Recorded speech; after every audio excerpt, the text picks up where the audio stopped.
Hello and welcome back to Fire Them Cannons. And this is the Arsenal Alliance. We are not Player FC. We are not Baller FC. We are not Standards FC. We are Arsenal FC. Let's get into it. Before we get started, this Anton has cooked up together a new intro for us, which we'll be playing moving forward. And we just want to roll that for you. Anton, hit it.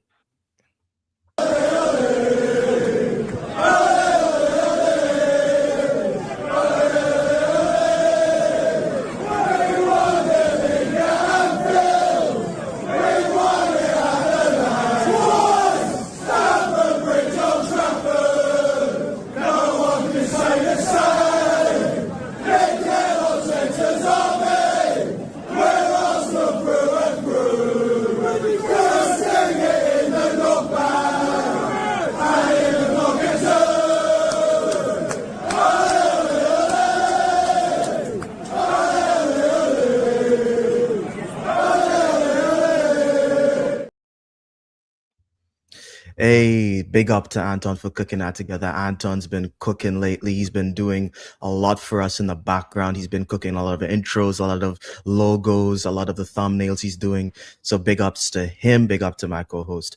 And also big up to the panel. We have a really brand new panel for you. First timers for about 3 people here. Of course, introducing Saad. You know him from Saad's Football Corner and the Hura Pod. Odegaard's #1 fan. And then we have TKA, who is a Galatasaray fan more than an Arsenal fan.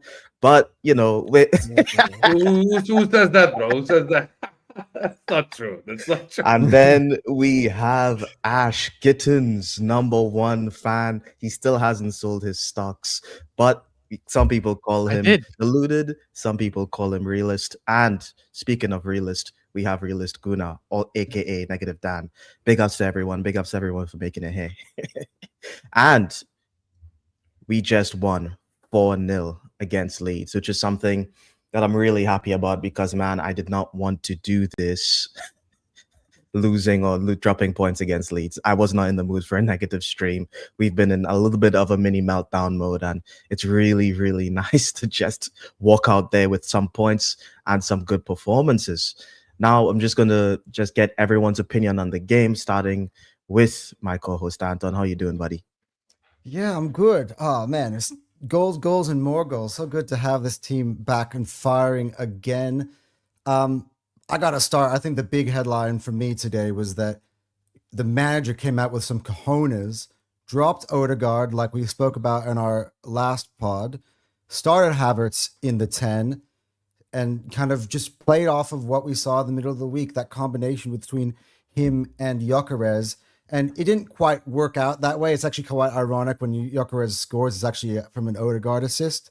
But I just love that. It was a statement of intent from the manager. Again, it was a bit of a setback, like a negative kind of a headline to see that Saka came out, but the team didn't really mind. We had one eye, one mission, and we went out and we put Leeds to the sword. I love having the balance of 2 goals in each half. It was just a really good, solid performance from start to finish. I wouldn't say there was any really bad period in the game. There was a time where kind of Leeds obviously had that home momentum to start off with, but I don't think Arsenal were really bothered by it ever. I don't think Leeds ever really did anything with it.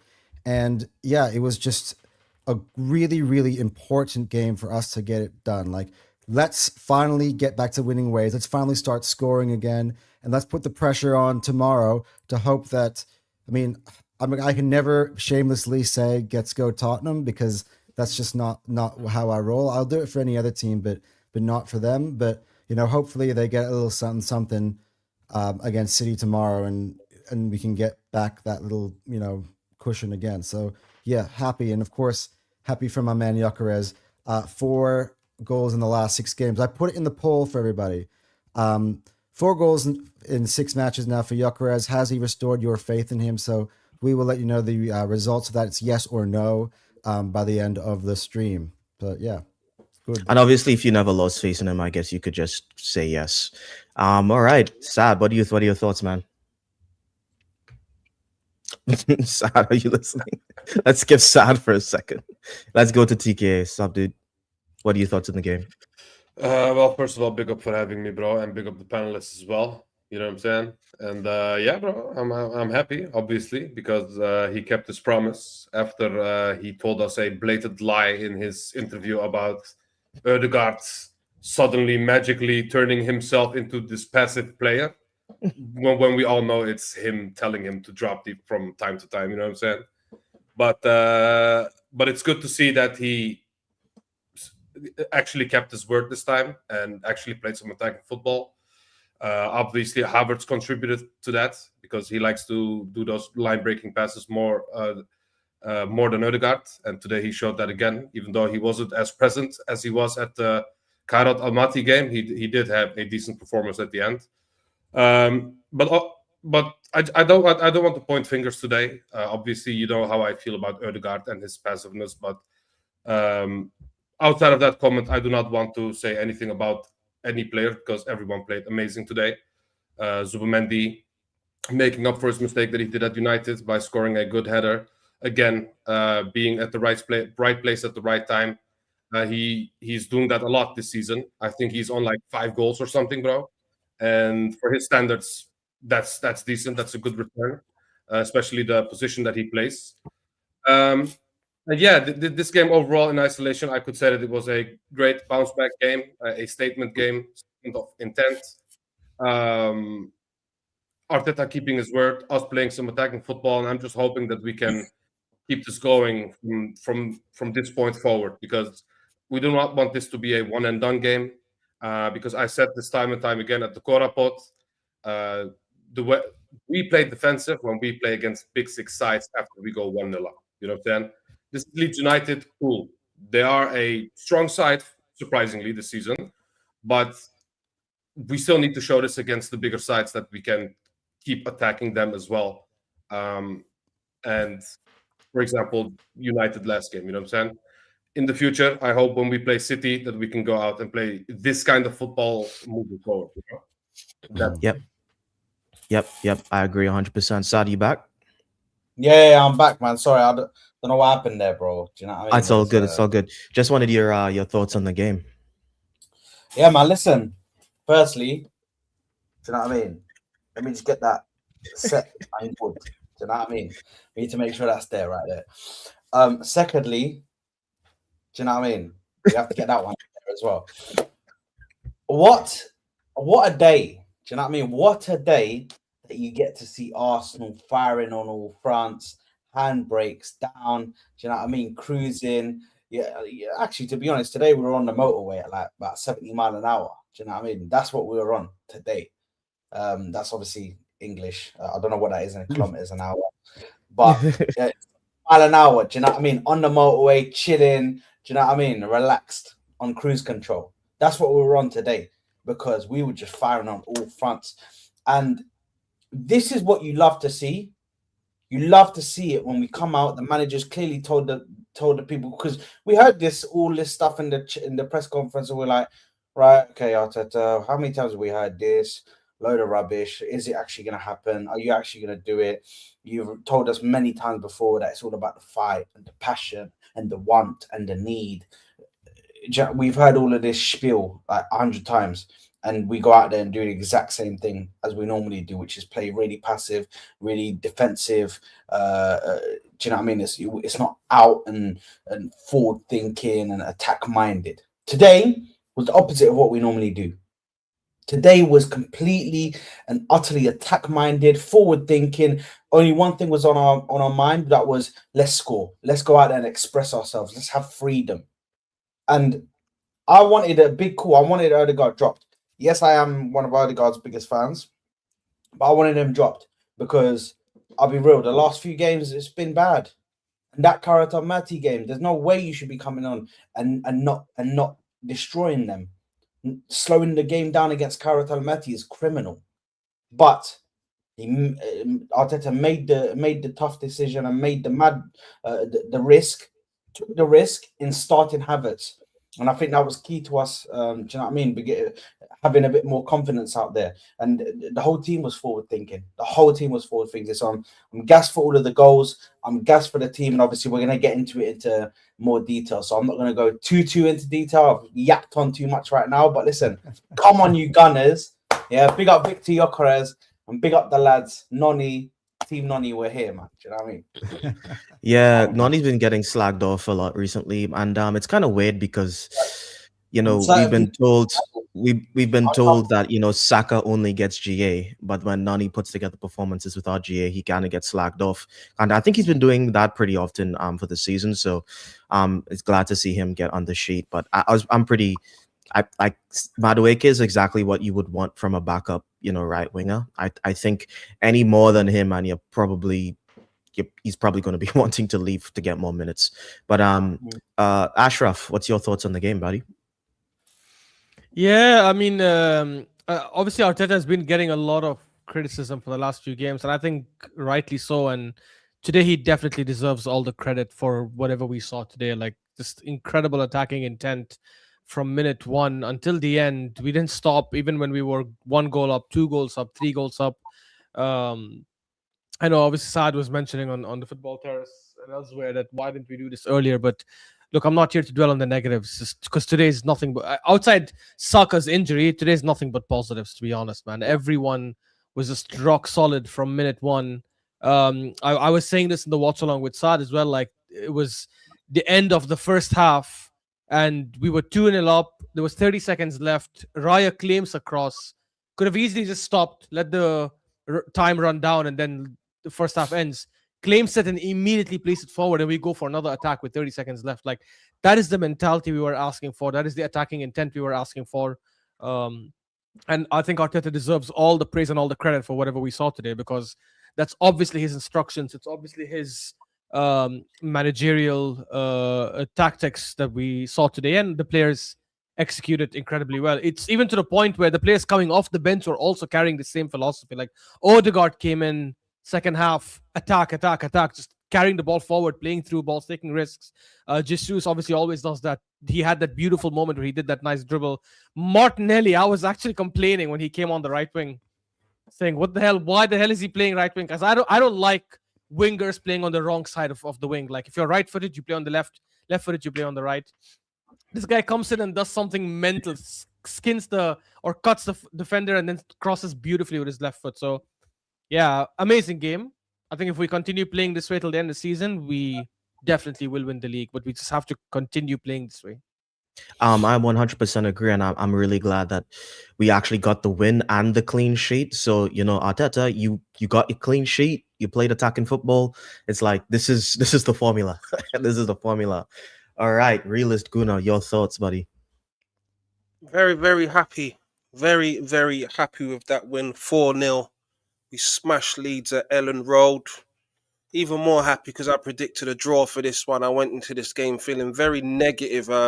Me and Anton was just on a stream together on my channel. So yeah, I was in a dark place, man. Very dark place. And it just feels like the weight's been lifted off my shoulders after that win, and I can go back to feeling a lot more positive now, because I don't know how everyone else felt. I wasn't going in there confident. I didn't know what we was going to get, Nah, what the lineup was going to be. I felt a lot better when I see Odegaard had been dropped. Credit to Mikel Arteta.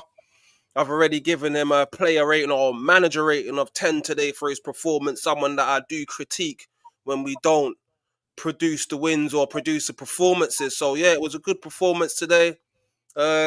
Saka being injured may turn out to be a blessing in disguise. Well, it seemed that way today with Madueke with his performance, getting the 2 assists. Hopefully Saka's back soon. But I'll ask you the question as well, Anton. Are you going back to what you were saying before about our squad depth and being the strongest squad in world football? We have got a lot of strength in depth. So Madueke coming in, having the performance that he did after, I would say, a poor performance against Kairat. Very, very positive. Yokeres getting a goal. That was good as well.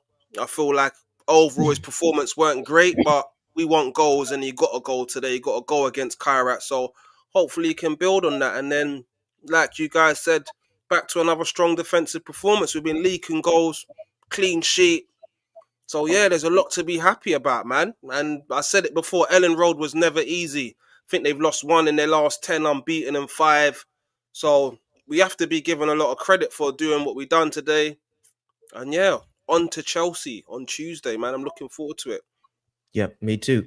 I'm just gonna give my opinion on the game right after I just get to some of these comments. The comments have been kind of popping off today, which is really good to see. I just want to say big ups to David. I'm not sure if he's still here, but he was here like 30 minutes before the stream, chatting. So big ups to you, David. I'm big up to Cup Chasers as well. He was on here, as well as one of the panelists last Arsenal Alliance earlier this week.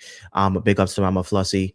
You're always on Terry's stream as well. I think you're on Lou's stream as well. Big ups to Rookie. You're becoming a regular here, and that's really good to see. He's one of the guys in the comments. He's really knows his shit about Arsenal Academy. That's like his. Chelsea like just won the game, by the way. Enzo. Yeah. 3-2. Oh shit! No. There goes the 3 points, Saad. I predicted 3-2 as well. Oh man. West Ham might be going down, you know. Oh, Dude, I these think they are. losers. They sold like their entire midfield this week. James Ward-Prowse gone, Paqueta gone. Now the Chelsea fans are gonna start talking again. Whatever. Neil Gunner, big ups to you, brother. And yep, shout out the panel, especially. And guys, everyone's channels are linked in the description, so please go subscribe to them. Please check them out. And please like the video, please subscribe, as it helps, support the channel, helps push them forward. We're trying to get to 1K by the end of the year. Our first milestone is 100. I think we're really close right now. I think we're on 94. So we could probably get to that within the next couple of weeks pretty easily. But yeah, big ups to you guys. Let's get to I hope at the end of the stream. maybe. And okay, on Arsenal Alliance, we kind of like to do one word associations. So let's say I'll say a word and you guys would just, give me your thoughts on that, sort on what you think. Right. Wait, before that, I need to just give my opinion on the game. I forgot about that. Right. Because I haven't actually get to say what I thought. I thought our build up when I was watching the first half, I don't think our build up was very good. We weren't trying to do any tiki-taka, one touch, two touch, anything really, but we were really just trying to boot that ball forward and run onto it, and just we kept moving forward. We kept launching that ball forward. And even I realized when we were winning the duels, the 50-50s, we would launch it forward as well, so Kai Havertz or Gyökeres could try to run onto it, which just in and of itself relieves just as much pressure as trying to take it and play out. And the thing is, we bought all these duel winners and we're actually allowing them to win their duels because we built this big, tall squad, like trust them to win these second balls, and we were doing that. So even though I don't think we controlled the game with a lot of possession, I think we did manage to kind of just attack. And I think we were rewarded for it. Yes, we scored off a set piece. Well, it wasn't really, our first goal wasn't really off a set piece, but we were getting a lot of set pieces. But to be honest with you, to open up these kind of teams, I think it's like, this is what you're going to have to do. These guys, they just don't come out to play football. They just want to put 11 men behind the ball. And we all saw in the second half what happened when they decided to, go out there and attack us. They absolutely got destroyed when they tried to play out. So yeah, I thought it was a really, really good performance. I love the fact that Odegaard got dropped. I'm not a player FC guy. I really don't care. I just think the best performance should be rewarded with game time. And I also think Kai and Gyökeres are building a relationship that I want to see. Like, we don't have too many partnerships because we bought so many new players and we've been suffering with a lot of injuries, I think, this season. So while everyone's kind of fit, I would love to see Kai Havertz and Gyökeres keep building on that relationship. But yeah, Real is gonna set 10 out of 10 for the manager today, and I agree, 10 out of 10 for him. Also, shout out to Madueke for stepping up last minute, because that's never easy if you don't expect to start a game. And then someone gets injured in a warm-up, going out there and putting together performance. But yep, I'm very, very happy with the performance. Now, just back to the one-word associations, I think the first, I'm going to say a name, and I'm going to start with Realist, and you're going to have to hold some corn for this, but please, I'm not going to tell the panel what your original thoughts were on this particular person, but I'm going to say a name. You're going to tell me how you feel, Martin Zubimendi. Just one word. Yeah. No, he's the Martin Zubimendi is the word. Is So the you word. just kinda Martin tell how you're Zubimendi is the feeling. word. Like I do Yeah. one word, you tell me how you feel. Maybe it's a name association game. Name That's association. Okay, so you want me to tell you how I feel about Zubimendi, basically? Yeah? Yeah. Great performance from Zubimendi today. I give him his credit. He righting his wrongs today after his shocking pass against Man United, hooked against Man United, under pressure. Seems to struggle defensively. But today, I think we did see him today in a bit more of an advanced role today as well. He wasn't so deep lying. So today, he really impressed me today with his controlling of the game as well. His passing, he was getting stuck in. Great header. He's got an eye for goal, this guy. He scored that great goal against Chelsea as well. I was at the bridge for that one, live and direct, right in front of it. So yeah, that was a great goal. And then today, the cross from Madueke, slapped it in there with his head and then pulls. But yeah, great performance from Martin Zubimendi today, and I hope he can build on this. My only thing that I've said is that there's been a lot of Arsenal fans that have said that this guy is, I don't know, man. They've been going on like he's just top world class and he's taken us to the next level. I haven't seen that. I just think he's been a steady player that's came in, keeps the ball ticking, but I feel like he needs to do more. And today was a game where I could say, yes, this is the Zubimendi we thought we was getting, Zuba Maestro, as me and Dan labelled him when he first came in. And I think it was a solid performance from Martin Zubimendi today, man. And I just hope that he builds from here and he continues to prove me wrong and shows that he is that world-class player. He is that player that can dictate games and he can handle the pace of the Premier League. Because for me, I still think there's question marks over his name. That's just me personally. I've never said that he's been bad. I've always said it's been a good signing, but I just don't. I've never screamed out that it's been a great signing, but great performance from him today. And yeah, as you said, Cal, I'll eat my words at the moment today. So yeah, if he keeps playing, putting out these performances, then I'll say, yeah, still don't think he's an upgrade on Partey. I think that's anyone that says that it's just a joke because he's only been here for half a season. So how are you going to say a man is better than Partey, someone you've seen for 4 seasons? He's only been there for 6 months. We've got to at least see him for the full season before we make that assessment to say, yeah, this is an upgrade on Partey. I think it's too early to say that. It's too early for me to be saying that he's not good enough or he's great. That's why I'm in the middle. I'm saying he's good. But yeah, great performance from Martin Zubimendi today. I actually gave him a 9 in my player ratings, man. Oh, big You ups, did. big I'm a ups. witness to that, Cal. Also, you did say you weren't impressed with him because we did our mid-season Arsenal Alliance and we gave player ratings and you he's gave on point. a D. You gave him a D. That's it, man. Credit where credit's due, man. He had a great performance today. Nothing to complain about, man. He was very good. That was quarter season player ratings. We're almost like 2/3 of the season now. So by the way, I must add out that before Martin Zubimendi came to Arsenal, he scored 16 career goals. He's had 5 in half a season with Arsenal. So let's just say that Mikel Arteta's putting him in positions that he just wasn't being put in, and I think he has a mean strike, to be honest. And I'm pretty happy with him. And to be honest with you, I will say he's better than Partey because our best seasons when we were challenging, our best 23-24 season, that season, where was Partey? He was injured for most of that season. So yeah, it was Jorginho, man. It was Jorginho. Just point out that Partey was being talked as one of the best DM in the Premier League at one point, alongside Rodri. That was the argument. So yeah, that was delusional. That was delusional Arsenal fans. Like comparing Partey to Rodri was like. It was other fans as well saying that he was in that conversation as the best DMs in the Premier League. Zubimendi ain't had that conversation yet, but hopefully he does.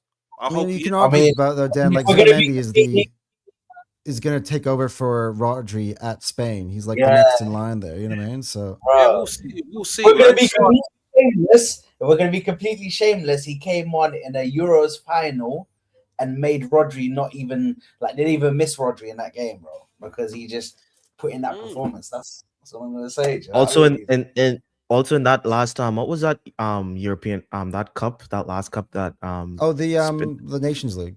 Nations League, yeah, he scored in that final. They didn't win, but he scored in that I final just as feel well. like with that mud that's on Thomas Partey's name at the moment as well, that's another reason why people are playing it down. But yeah, man, there's no need to be even get into all of that. I'm giving him credit to that. I've given him a bloody 9, bro. So I'm saying, so let's just No. Just you know what I'm saying? I'm just being a little I do cheeky. agree. Just I do agree. Like we do need to see him for the full season, but let's just see how he. Yeah. Because if he let's say for instance we win, like, it's shameless, but let's just say for instance for example let's just say we win a treble. If he's detrimental, This is our channel, Saad. You can be shameless here, all right? Yeah, You seen me? You seen me? This is my channel, bro. Like, let's say we win a treble and he is like a key part of the treble, then we have to start putting him in conversations with, do you know what I mean, like midfielders, because he was part of a treble winning team and a detrimental part of that team as well. guys, Yeah. I agree, I've but been we haven't saying got it. there yet, obviously. I'm Yeah, saying yeah, this of is course, my new thing. I think I said this the other day. I think this is our best midfield since Vieira and Gilberto, Rice and Zubimendi. Yeah, Well, and that- Gilberto. Yeah, no, our best since. He's I saying didn't say better. since, not better than them. Since not better then. than them. Yeah.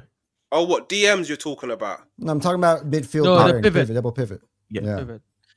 I don't know. I don't know, man. I'm not sure. I don't know To be about that, mate. The bar, to be honest with you, like guys, like not to be that guy, but the bar's on the fucking floor. We ain't won nothing. Like it doesn't take much to be the best since, you know, the Invincibles for us right now. Like they win the league this season and they're just automatically the best since this team's automatically the best since the Invincibles in pretty much every I category. mean, Partey and So- Xhaka, I think we're up there a little bit for me. I like at their best. Yeah. I think when we're trying to compare this like individuals, I think Arsenal's for the past 20 years have had insane talent, like Yeah, I in don't know individual about that. talent. Men like Corzola and Fabregas and these type of the guys floating No, about. but I'm saying as a double pivot, No. both of those are number 10s. You know what I mean? Like, They did play in a double. No, pivot. Fabregas was a double pivot for us in the beginning with Flamini. Yeah. And before Flamini, he played with others as well. So he was actually an 8. He was not a 10 until later. But yeah, Where is it? Conversation. Another word association. I'm going to give this one to Ash actually, and that is Havertz. Like, what are your thoughts on Kai Havertz? And since he's come back, I think I'm not sure. He doesn't look 100% fit, but you've kind of had, you know, two games with him now. One which was a little bit of a dead rubber in the Champions League, and where we got a little bit more space, and another one where it's, you know, we're not going to do revisionist history and say it's just Leeds. I think we all knew that this wasn't good. No one was expecting this to be a 4-0. No one predicted a 4-0. And it's away as well. And Leeds are a good team. So what are your thoughts? Yeah, I mean, he was phenomenal against Kairat Almaty, but it's Kairat Almaty, man. I think some of us in the panel could be phenomenal against them. This was a bigger and a much more difficult test. And I think he was. Look, he obviously wasn't as good as he was against Kairat Almaty, but I think he was good. There was a lot of intensity with him. There was a lot of urgency in the way we were playing, and just him being in dangerous positions. I think he also gives us that aerial ability, which we don't have with some of the other players. So he is good there. Sorry, he was good there today. I wouldn't even say good. I think good is a bit too much. He was decent there today. But I do want to see him play in that position for a bit longer, because I think we've seen Eze and Odegaard play there this season, and to be honest, neither one of them has been pulling any trees. I think both have been underwhelming for majority of the season in the 10 role. So might as well try someone different. And if Havertz is going to be that guy, I mean, if he can slot through balls, if he can get at the end of chances, then I think that'll be good for us in the end. I don't know, and obviously maybe that link up with Gyökeres might help Gyökeres as well. So yeah, it's good to have him back for sure, because we need the squad depth, and someone who can play in that role plus play up front for us, I think is something we'll need in those last 14 Premier League games. So it's good to have him back. I'll say this, and I'm not gonna shy away or hide from it. I've never I didn't rate him before. I always thought like he wasn't that good. I still don't think he is unless he changes my mind later. I What do think you we mean by probably not that good?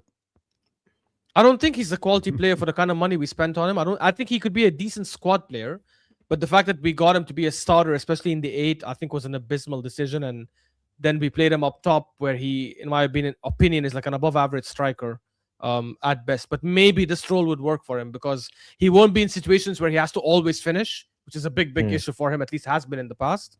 And he won't be in situations where he has to play the 8, where he needs to dictate the tempo and pass the ball and have a high pass success rate. I think in that role he might do well, and maybe that was his original role. I know in Leverkusen he played either on the right or a second striker, so maybe this will suit him. He definitely has the energy, he has the pressing, he has the physicality, so he might do well for us there. So I'm willing to see it until the end of the season, and hopefully he makes that position his. To be fair though, like I watch a lot of Bundesliga, and my team that I like the most in the Bundesliga is Bayer Leverkusen. I've always kind of known that he had this in him. When he was playing at Bayer Leverkusen, he starred as a number 10 in this sort of similar role, playing for them, and he kind of like failed at his start when he was trying to fit in that position for Chelsea, and they kind of gave up on him, and they made him more of a 9 as he ended up towards the end of his Chelsea career. And every single time people bring up, hey, maybe we should start Havertz in the 10, Arsenal fans just go, oh no, please no, because of our association with him playing in the 8. But to be fair, this is Arteta's really first time trying him in the position where I feel like he's his most natural in. So it's interesting to see, how that is producing. But again, this game today, I don't think was anywhere near the levels of the Kairat game. So I still think we've got like a few different sample sizes of him playing in that position. So interesting experiment. All right, TKA, what are your thoughts on Havertz? And maybe you could dash in some Gyökeres in there as well. The number one Havertz fan, TK. I mean, yeah. What's there to say, really? I mean, we've been starving for a decent number 10 ever since we got Ødegaard back. You know what I'm saying? So it's been one of them. I do believe that he's not the long-term solution. I do believe that at the end of this season, we do need a new number 10. I've said this at the watch along with Ash and. You don't think that having Ødegaard, Eze, and Havertz, 3 10s who could start for any club, is when we still need another one? I'm just challenging on that a little bit. Yeah, no, I understand where you're coming from, but to be personally, if I had the option, for example, this news about Bayern München wanting Ødegaard for around 80 million, I would personally accept that, if I'm completely honest. And I would also sell Havertz because I do believe that his wages are way too high for the output that we got from him at this club. I do believe that we can get better players for a smaller price. For example, I would love to see Kenan Yıldız at Arsenal. I do believe that him at the number 10 would fit our system like a glove. I do believe that he can be an adventurous number 10 that can create his own chances and make great line-breaking passes that we most of the time miss from Ødegaard because he likes to recycle the ball, pass the ball back, pass the ball sideways. So, but yeah, so for me, Havertz had a great game against Kairat. Like you said, he also this game was also decent, but it was not the best, but it was decent enough for us to finish off the game, basically. But like I said, he's not the long-term solution. For me, if I had the chance to sell Ødegaard and Havertz, I would, and bring in some fresh blood, because at some point a team can outgrow you, and I do believe that we've outgrown Ødegaard, and we just need some new blood in this number 10 role. And for me, Havertz is not the long-term solution for that. And Gyökeres, yeah, bro, I'm, you know what I'm saying? Maybe Anton will like this because I heard that you like Gyökeres. I love Gyökeres. You know what I'm saying? I love Gyökeres. By the way, Saad loves Gyökeres. I've seen Saad calling for him like a year before we signed him, bro. I gotta give him props on that. You need to ask him where he got that from. You know what I'm saying? You need to ask him that first. You know Who put me on? it's T and Hooks, bro. They put me on, bro, because I was Yeah, like I said, bro, I am a big time fan of Gyökeres because I'm not a believer that a 100 goal in 2 seasons striker suddenly turns shit. When he goes to the Premier League, he loses all of his mojo. You know, Space Jam, where they Space Jam you. Yeah. That doesn't happen in real life, guys. You know what I'm saying? I did criticize the system from day one. I do believe that the pragmatic, slow play that we do sometimes makes a striker like Gyökeres suffer a lot because he likes the transition play. He likes the fast football like we played today. You know what I'm saying? He likes that kind of football. So when you go to a system and you get played in a different way than you're used to, and you're 27 years old, so you're not at that age that you can learn new things at like this, you know what I'm saying, compared to youngsters. So I always believed in him. I just felt like the system was just making him worse. You know what I'm saying? So, and in these last two games, we played very fast-paced football, line-breaking passes, giving him finally the ball that he wants in his runs. You know what I'm saying? Because normally we never give him the ball when he actually wants it. You know what I'm saying? So, and in these last 2 games we did, he scored in both of those games, back-to-back goals. Like Anton said, 4 goals in the last 6. You said, yeah. So he's finally getting output, and but he's got two assists in that period too. So he's got 6 GA in 6 games. There you go. And I also said this to Ashraf and Saad as well. I do believe that the injury slowed them down a lot. I do believe that he was running a lot less, pressing a lot less, not being as vicious as he was at the beginning of the season. You know what I'm saying? But now he's slowly getting that back, and it's getting output as well. So, but I can only credit Arteta for that, because if you can find a way to unlock this guy by playing this kind of football, that's the I won't criticize you, because I'm a big criticizer of Arteta. But if you do that, I won't criticize you for the rest of the season. You know what I'm saying? That's how I see it. Yeah, and I don't think people have kind of deeped that if we are getting Gyökeres to score goals, we're just going to win the league. Like, it's really that simple. With our defense and our midfield, if we have a confident striker every game, we're just going to win. Especially up against this competition. Fun fact, but I interrupted you, my bad. But I've watched some fan reactions as well, obviously. But the guy that we want, Julian Alvarez, that is like 100 million euros, you know what I'm saying? Did you guys know that he has the same amount of goals in all comps as Gyökeres, guys? Oh yeah, he's better than Gyökeres. Don't do that, T. Now. No, but Ash, you want a new number 9 to score goals, right? But the number 9 that you criticize is he will score goals. He's got 11 goals. The difference between Alvarez and Gyökeres, we've seen Alvarez play in the Premier League in that physicality, with that pace, in that intensity. But that doesn't change the fact that the goals are. We haven't seen Gyökeres do it. Dude, you're more shameless than Anton. This is crazy. Don't do that. This guy just... No, look, even I said that. Cal knows for on record that if Alvarez came to Arsenal, I'd probably start Alvarez. But again, I don't have any like set in stone starters in this team. I think it's just having so many weapons that we can rotate and bring across, and different things for different games. I don't think it's ever really a problem. I think they push the best out of each other. And by the way, Alvarez is another one of those players who could also slot in the number 10 position and play as a second striker too. So there's so much versatility you have with that guy. So to be honest, I would love the sign. Yeah, I was just being shameless. Yeah. All right, Saad, come on, give us your Havertz take. What are you feeling? Yeah, man. Listen, for me personally, I think Havertz is doing very well. But I want to see him.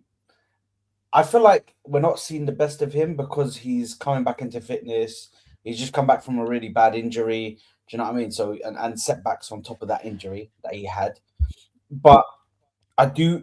The one thing I like about Havertz is that he's got the physicality where he can hold off, shrug off a defender or a midfielder to get past them and then try and make a pass or try and take a shot, or do you know what I mean? Make something happen in that 10 position, which that's one thing which I think all of you can agree with me that we've criticised Martin Odegaard about a lot is sometimes he can be shrugged off the ball very quickly, and by a few midfielders they can shrug him off the ball quite easily. So to see Havertz, who can hold somebody off, who can hold a defender off, he has got physicality to him. Although I've seen him sometimes get thrown across the pitch. About that Newcastle game where he done a madness. But yeah, man, listen, for me today, I think Havertz was good. I think he was making the passes, he was getting in the right areas. It's just I feel like we weren't getting the ball to him as much, but you could see that right hand side was being used for a lot because we had so much luck. You could see that Timber was on it from minute one on that right side, and Madueke was on it from minute one. So you could see that right side was really being used, and Havertz was trying to. The one thing I'll give him a lot of credit for is he was bouncing from left to right. So you could see him. Sometimes he'll be on the left for like 10 minutes trying to make something happen over there. Then he'll be on the right trying to make something happen, which is a good thing for us because finally we've got somebody who, listen, I like Odegaard, but he is reliant on staying on that right hand side where it was good to see Havertz just bouncing from side to side. I like that because you have to spread the assists and your movement to both sides because you are a 10. Do you know what I mean? You're supposed to be finding all of the pockets of space that you can get into on just outside that box. Do you know what I mean? To be able to find players and be able to find the runs of the attacking players, the wingers and the striker. So listen, I think it was a good game from Havertz, but I don't think it's his best. I don't think we'll see his best in this position for maybe a few games because he needs to work on getting his fitness back up. Yeah, you can tell. Mm-hmm. I was seeing Bro was a little huffing and puffing after 3 minutes after a sprint. It's like, whoa. So yeah, I think he just, and it just goes to show you the intensity of the Premier League compared to the Champions League. I think you just do more running, and it's kind of weird because watching Leeds play in that second half, like watching them like kick the ball around, it's like this is like a side that was just promoted from the Championship and they're playing really good football. Like the Premier League is so competitive. It's insane. So I think anyone that there's this a little bit of it's actually not even bad anymore. People actually believe that this is like the worst the league's ever been when we have fucking Bournemouth spending 100 million in the summer. It's like, what are we doing here? Like the types of competition that you have to go up like play against week upon week upon week. It's not easy. It's really not easy. So you gotta get onto your boy Hamza, because I heard him say that the hardest the Premier League ever was the year they were Centurions. I'm like, how does that even make sense? A team has fucking 100 points. It means the rest of the league rolled over and we're not good enough to stop one team to get 100 points. The next one had 98. How is that the strongest the Premier League has ever been? Like, I heard a Liverpool fan say the league became shit after 2019. It's like, okay, buddy. Yeah, okay. The 22-23 season was factually one of the strongest seasons. So I don't know why people are saying that. Like, it's ridiculous. This league is more competitive. But 22-23 was incredible. The biggest thing with this league is the smaller teams are better, but the big six teams, some of them are just worse. That's just a fact, you know what I'm saying? Because even Spurs, for example, they had back in the day, they had Edgar Davids and them, man, bro. You know what I'm saying? So, like, they had good teams back then. They even had Gareth Bale and Harry Kane. Yeah, exactly. Modric, like. And that's in a different era as well. So we're talking about different eras of Spurs teams and other big six teams that were just way better than they are right now, especially Chelsea, for example. But the smaller teams, they are better than they were before, because back in the day, you had literally every waste player went to the smaller teams. You know what I'm saying? Now, these smaller teams in the Premier League are, for example, Igor Thiago. They got him from, I don't know which country, but they got him from a different country, Brentford. He came to Brentford, and he's now the highest goal-scoring Brazilian in the Premier League. You know what I'm saying? Yeah. So and they are now spending money. Back in the day, they just got waste from the bigger He teams came from from Club Brugge, actually. Yeah, there you go, from Belgium. And normally teams like this don't shop in the foreign market and don't spend money like that. They just get the falling off players from the big six teams. They just sign them. No. The falling off players they're booking the Saudi Arabia trips now. Yeah, now these days, yes. And But to be back honest, in the day, they went to the Sunderland league's and those teams. the league's so competitive now. I think you can't actually train youngsters in the big six if you want to win anything anymore. That's what the lower teams are for. The mid-table clubs are getting all the talent. They're training up the talent, and then we have to buy them at a premium.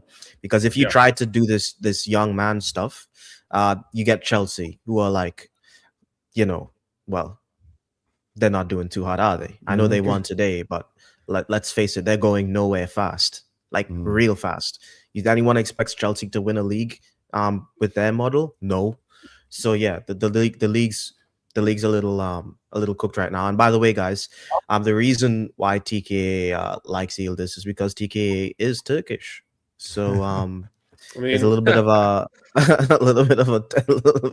bias there. Ashraf, I know you watch the Bundesliga. Rookie, he's one of our regular chatters here. He says Odrigo is better than Yildiz. I stopped watching it this season because they took it off BN Sports, unfortunately. So I can't tell you much about him. But this is why I speak about Gittins. Same here. They don't have it here either, Cal.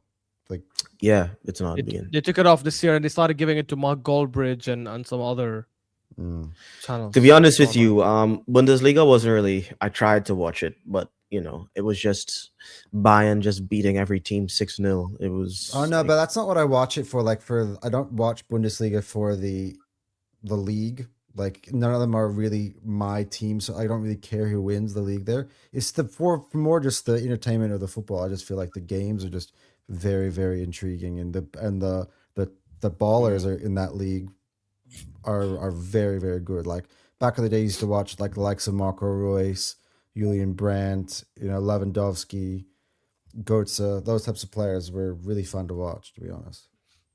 All right.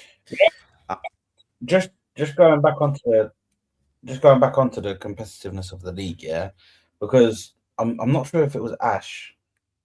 I think it might have been Ash. Was it you, Ash, who said about the 0-0s in the league this season?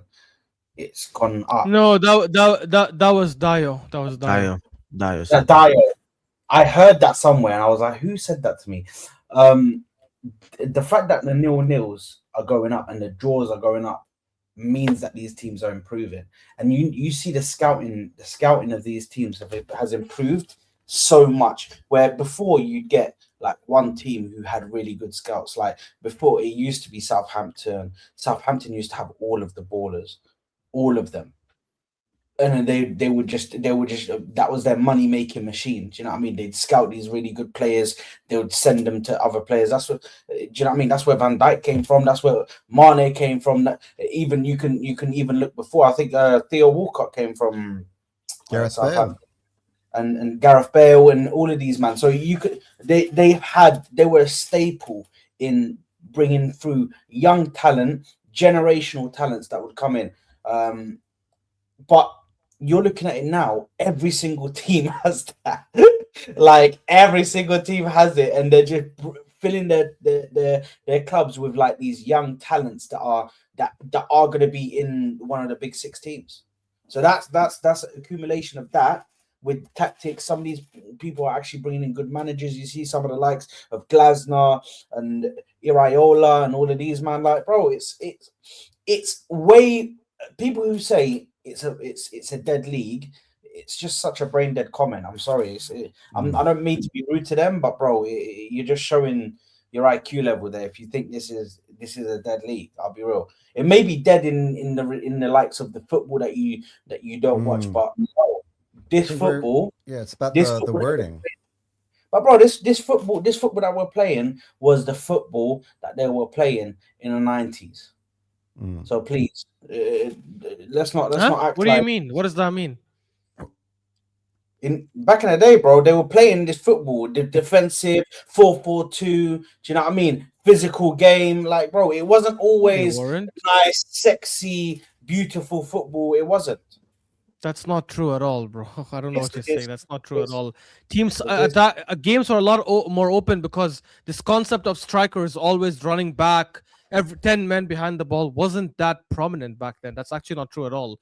You also had a lot of ballers that would try to dribble. There was no such restriction on attackers to not try dribbling and step overs and nutmegs and just doing their own thing. There was no such restriction. This systematic football from an attacking perspective has only started taking over the last 10 to 15 years when Pep started introducing it. And look, not only that, he's the greatest man. I also I think defenders are just better. Honestly, I think there's a lot of players who do try to dribble, lose the ball a ton. And like case in point, Garnacho, and so it's like a lot of players who do try to dribble too much. You lose the ball and then you're on the counter attack because a lot of fullbacks these days can also attack. Like I was making jokes in the group chat, Wan-Bissaka was actually bossing Chelsea today. I know they lost the game, but Wan-Bissaka was literally playing like if he was a winger. So I think the skill level of defenders have kind of really gone up. I mean, look at our own Timber, going up against Vinicius Jr. and these guys, and they can't get past him because I think the level of defenders are just too good. But yeah. What I wanted to, man. I just feel attackers are not expressing themselves. I was gonna say the attackers. I don't know if you guys back in the early noughties, you had the Drogba's, Henry's, Shearer's, Rooney's, Van Nistelrooy's, Van Persie, whatever, all those great attackers, strikers, maybe more specifically, you don't really have now. You really have Haaland, and then he's the only one who's of that level in the league. But Haaland's not like a risk taker. He's a guy who you just need him at the end of stuff. Yeah, we're talking about guys who could and the biggest change you can see in football now is in the wingers. The wingers tell you how football has changed from an attacking perspective, because you did have strikers back then like Haaland, maybe not as proficient as him, but in the sense that they didn't do anything else outside scoring goals. They were just at the end of crosses and all that stuff. Yeah, the wingers is where football has really changed, because wingers back then used to be quite adventurous in the way they used to try and break things down, and the way they used to try. Ashley Cole was one of the best defending left backs we've ever seen, but he used to get roasted sometimes when tricky wingers used to come up against him. So I don't think we see that enough. We saw obviously Estevao come up against Timber. I know he was playing left back, so that's fair, but he roasted him a couple of times. Lamine Yamal comes up against good fullbacks and roasts them majority of the times he goes up against them. But that's because these wingers try these things now. Unfortunately, a lot of those wingers now in modern football. Yeah, a lot of those wingers aren't in the Prem though. I mean, PSG has PSG has two of them. That's Kvaratskhelia and Desiree. Some of these players, everybody always one thing that annoys me having football conversations with some people is that it's always the players in other leagues that are the one who's better because their numbers look so great playing in other leagues. But we're seeing I'll give you a great example, Florian Wirtz. He was the best 10 in the world apparently before he came to the Premier League, and it took him about 6 months before he started having any even resemblance of good form whatsoever. So it's that's what I've been trying to say to all the people who've been shitting on Gyökeres the whole time and giving up on him like he's never going to work, which is he's just having an adjustment period to an incredibly tough league to play with. The defenses you have no time, are you have so no much space better in this league. Yeah, 100%. So, can I challenge you on that, Anton? Yeah, go for it. When we signed him, how many goals did you think he's going to score? I see. This is what everybody always says that, and again, because the reason I ask you that is because I'm assuming you didn't give him an adjustment period when you predicted how many goals he's going to score. But now that it's obvious he's not going to score the number of goals you initially expected him to, now we're saying it's an adjustment period. Then why didn't we go for Sesko, who was younger? Well, again, when I say when I look at Sesko, I still think it'll be 2 or 3 years before he's at Victor Gyökeres level goal scoring wise. Gyökeres already now, we're starting in the second half of the season, right? He's got 4 and 6. So I'm expecting that, by the way, to keep ticking onwards to being even more consistent than it is now. It's just taking him a while. And even Like I was talking with Dan, who was here earlier on his show, like right before this. We were talking about those chances that like Gyökeres is getting, the one-on-ones. The Forest one was horrendous. This one, Leeds, he got taken from behind, but it was a little bit better than before. It's just kind of figuring out that timing of when these defenders are coming behind him. I expect the next time that he is in that one position, he at least gets a shot off. Maybe the time after that, he scores it. It's just, it's a process. But I think the Sesko thing is a lot longer of a process. And Sesko also, the other thing about Sesko is he doesn't know what he is yet. He doesn't have an identity of what he wants to be as a striker, where Gyökeres knows what he wants to be as a striker. We just weren't getting it to him in those positions. We were trying to reinvent him, which I think was a mistake.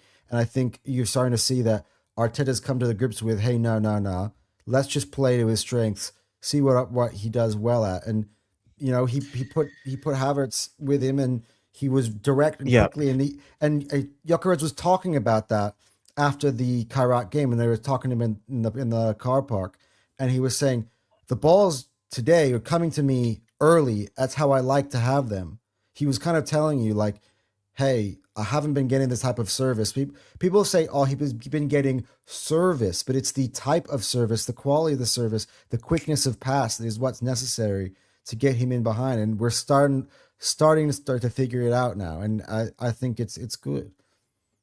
Yeah, and I don't quote me on this stat, but this is a stat I heard, is the fact that, you know, Kai Havertz passed Gyökeres more times than he got service to like the entire season in one game.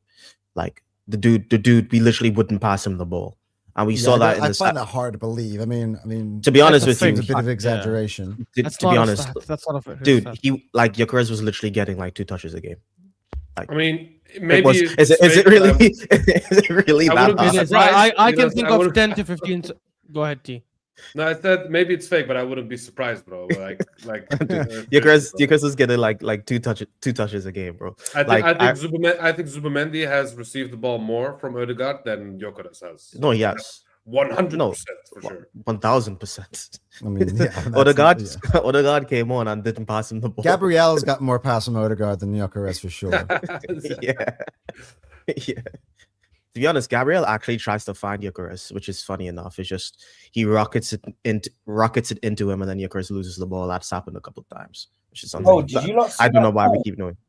That ball from Gyökeres today, bro. Yeah, that was the one they had the one-on-one chance with, yeah. No, sorry, not Gyökeres. Gabriel. Did you not see the ball from Gabriel to Madueke? Madueke. I was like, yo. Yeah, they're adding stuff to the locker. So what's happening, and this is just a little bit on the tactic stuff. I think what's happening right now is because like we're playing with Kai Havertz, so we're going to try to play with a 10 who's not going to, you know, stand between Gabriel and Saliba like Ødegaard usually does. You don't need to babysit them, you know, and we have Gabriel, we have Saliba, we have Zubamendi, yeah? So a lot of the times I'm seeing Gabriel and Saliba actually dictating play. Like I'm seeing Saliba, you know, making dashing sprints, even though he kind of lost the ball when he did it today. But he's kind of like running with the ball. Like they're actually spraying the ball because they're actually not that bad on the ball. And there's really no need for, you know, for Zubamendi or Ødegaard to kind of take the ball off them, because a lot of the times teams are getting set up in a low block anyway. So there's really no reason for them to like stay up. All we need to do is just let them spray the ball forward, and I think that's a good adjustment. That's something new I'm seeing. I don't know if you guys noticed that as well. Mosquera was doing it against Kairat when he was playing. But yeah, what are you guys' thoughts on that? Yeah. Go ahead, Saad. Yeah, man. Listen, I think with the centre backs, a big thing that we needed. Yeah. Sorry, I didn't know where someone else was going. Somebody say yeah at the same time I said it. Yeah, listen, I think from the centre backs, this is the thing is for me, yeah, is I think it's not just from the centre backs, but it's from the whole team as well. You could see there was really like a mindset of let's just get forward, let's just look forward rather than looking sideways and backwards to make a pass. And the centre backs making those passes, taking risks. You know what I mean? We love to see it because they're able to track back. they're able to track back and they're able to find people in dangerous positions. I think that Gabriel one was brilliant. I think Saliba's got some possible moments where he could have made good passes as well. And yeah, man, that's a good tactical adjustment from Arteta. I mean, we just got to give praise to Arteta there again for making that tactical change, because that's something that we need to see. I'm glad that this loss. Big ups to Ash, because he said we needed this. So he was actually asking. We actually said it too, by the way, and David laughed at him. Yeah, I can't lie. I look back at Ash's stream. Yeah, he's like, "Please don't score. Please don't score." Yeah, honestly, because for me, a draw, I swear, and I thought I was saying it out of anger at the time, and I thought about it the next day, and I was like, no, I'm still glad it happened, because the difference between 4 points and 5 points is nothing. It's still 2 games. Yeah, but I was think having a an draw. argument. Yeah, but I think a draw might get Arteta to see the positive out of it. You know, like, we came back twice in the game, we didn't lose, versus a loss will hurt him and will make him think, listen, this might not be working. And I'm glad to see that there is a difference. Also, the fans, like, he's responding to the fans as well. I do think, like, our opinions actually do matter. I think us not being satisfied and being very upset with the loss did matter, and I don't think we'd be seeing this type of football if we didn't lose. You know, I think a lot of people would be like, "Hey, you know, point gained," you know, and then we'd be seeing dead football today, and maybe not against Kyrat. Point game. Yeah, so you know, giving City the initiative in the title race. Do you know what I'd like to see in a future game? I'd like to see, like, have Declan Rice as a 6 like you did, but where Zubimendi was, why don't we put Erdegaard in that position? Let's just see what happens. Let's just see, play him with Havertz, and let's just see what happens. Because I feel like if you put him in a position where he's not got to be the 10, bro, I feel like maybe it could cook, maybe. But we need. I mean, we already have Zubimendi. You're reaching, Saad. You're reaching. You know what I'm saying? I gotta say, one shoulder barge and he's gone, bro. I gotta say though, Zubimendi aerially, for me, this is not the first time he's leapt up and scored a header like this. I saw Odegaard try it against Kyrat the other day. It was nowhere near as that good. wasn't. So yeah, I don't know if he can do all of the stuff that Zubi can. So. Yeah. Big up to Sly, you're always in here, bro. And he says, how come when City wins the league, nobody says the league was crap? Anybody who wins the league deserves his matches are won on the pitch. Whoever wants it more, the big teams are not informed. So what? Yeah, to be honest with you, I think the big teams are not winning as much because of the quality of the league, like we were talking about before. I think City in other years could probably just win the league with the quality of their squad. They act like if they still need a ton of players. When you're looking at the names of the players in their team, it's actually disgusting. Like, they have like Marmoush, Cherki, Foden, Rodri, Haaland, like Semenyo, Guehi. Like how many, like, dude, like, what do you, like, seriously, you could win a title with that team easily. Like, you're not, I really don't think that that the teams are weak. I think they're just copying it to good mid-table clubs. And I think, to be honest with you, I think Pep for City, I think he's not adjusting. You know, he's not adjusting properly. I think if he adjusted properly, he could win this league. But is he gonna? Also, big up to Rookie, who's always just been chatting here over and over again.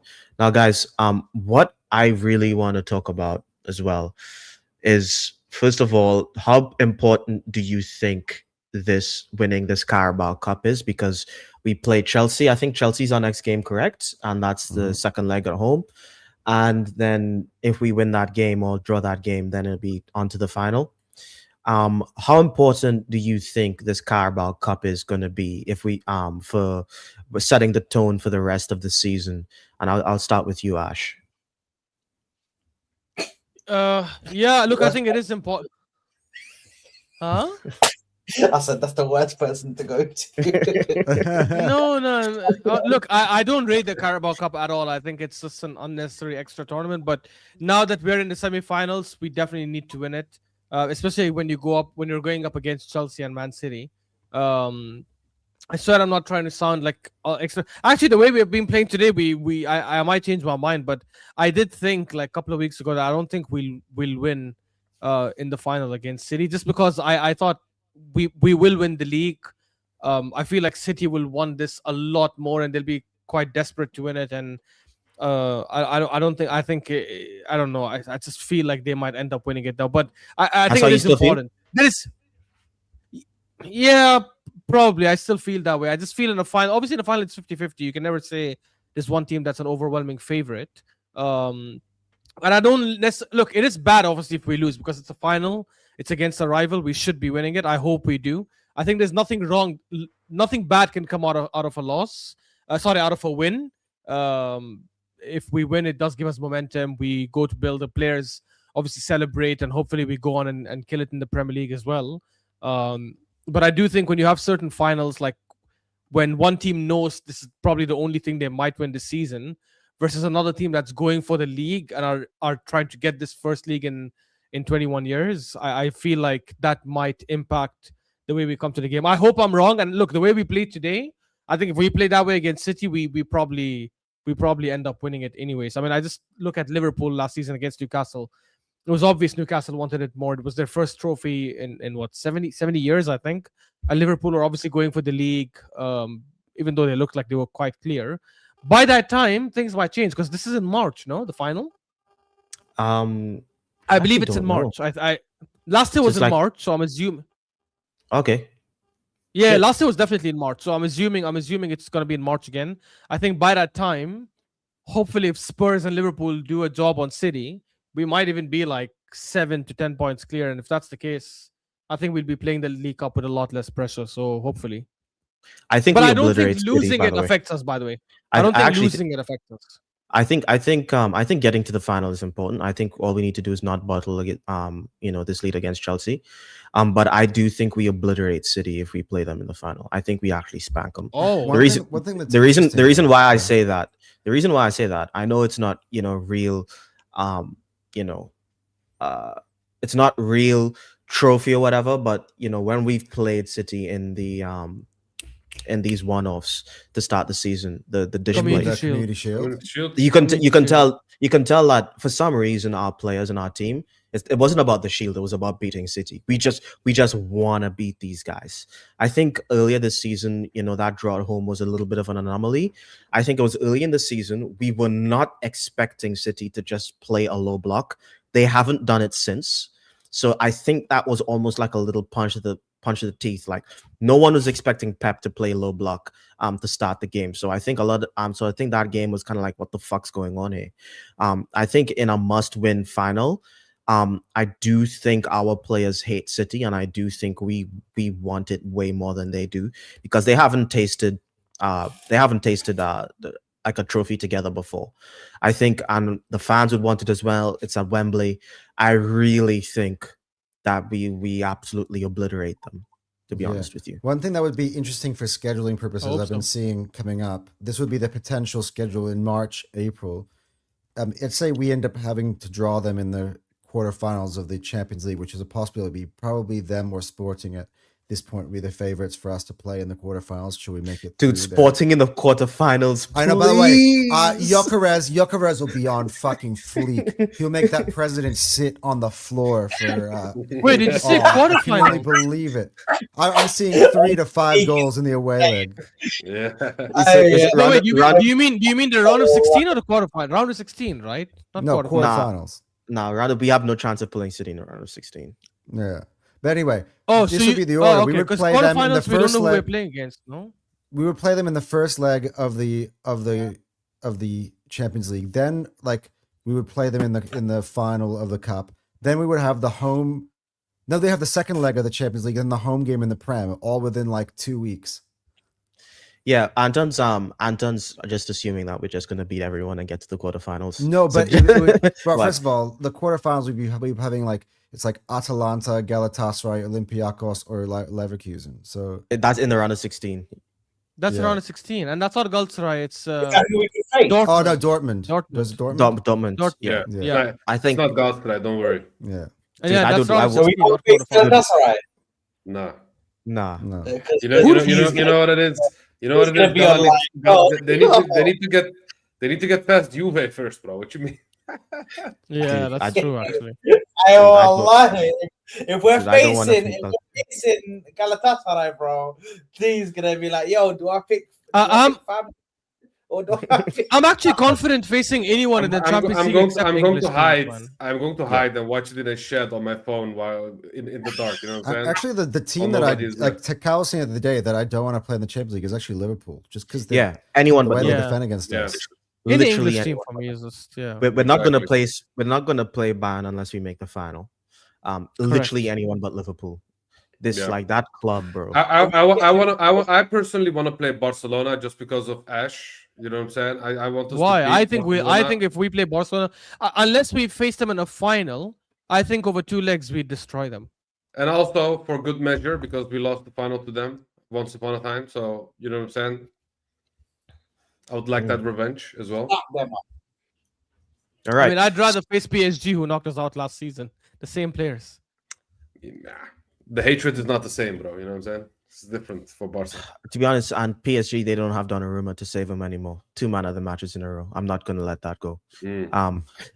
Saad, how important do you think this Carabao Cup could be if we win it or don't win it? What are your thoughts on the competition and how it affects the season?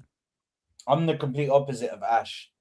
I think the competition is very high regarded for me, high in regards for me, man, because I rate all of the trophies. Obviously, when it comes to if I'm to rate them, obviously in order of prestige, I'd obviously go Premier League, then Champions League, then FA Cup, and then Carabao Cup. But I still rate it as a trophy. And yeah, I'm excited, super excited. If we can get to the final, we can win this competition. It spurs us on to win another trophy.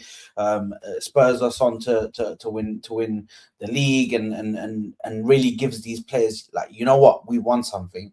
I want this feeling again. I need to have this feeling again. You want to build we that. wouldn't even be comparing to what the feeling they would have if we won the league. Like for listen, me, like if we won the cup, we'd be like, hey, amazing, we won the cup. It will be hopefully gets it, but I'm not like being shameless, like, oh yeah, rah, we won the cup. The thing is, the players are gonna win it, and then they're gonna be like, if I'm feeling like this because I've won this League Cup, what am I gonna feel like if I win the Premier League or the Champs? Like, do you know what I mean? The big is like, also like, also, do we really want like this team to be in their first final, be the Champions League final? Like, I would rather have a little bit of a nice little dummy test run in the Carabao, you know? Like, I destroy what with this rugby union football. Eucharist 6 goals, own goal 5 goals. David, you shameless. You're so shameless. You guys, I wouldn't mind us facing Man United in the final. Oh wait, it's not possible. it's not possible, man. They're out of every single cup competition they're in. Shame, innit? TKA, please tell me your thoughts on the Carabao Cup. What do you think? How do you think it's going to affect the season? What are your thoughts? I mean, I'm what the young kids call a standard FZ guy. You know what I'm saying? No, I'm just kidding, but yeah, well, that's what they say when you want to win trophies. You know what I'm saying? No, but I'm a firm believer of creating winning mentality for players by winning actual cups. And I do believe that winning this Carabao Cup will only help them create that winning mentality, have the feeling of winning for once.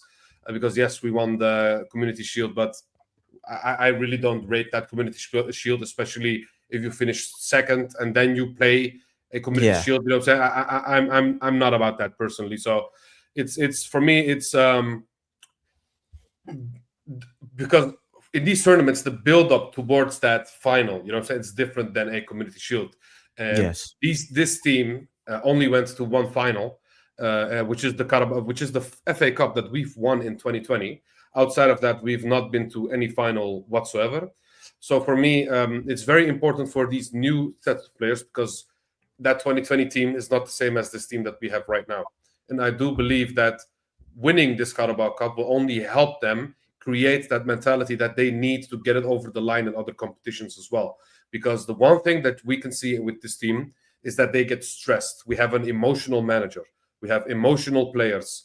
When it gets hot, we lose our heads, you know what I'm saying? And then it gets hard to get together ourselves. especially if you look at the sidelines when we lost against United, when it was going left, for example, you could clearly see that Arteta was stressed and he was all over the place. You know what I'm saying? So for me, winning this Carabao Cup is nice because we haven't won it since 1993. Let's be real, guys. You know what I'm saying? It would be nice to win it again. Tony Adams was our captain, people. Yeah, exactly. Exactly. So winning it would be amazing because of that. But also, like I said, these players need to get that winning mentality. This would just be the first taste of the bigger trophies that they possibly can win.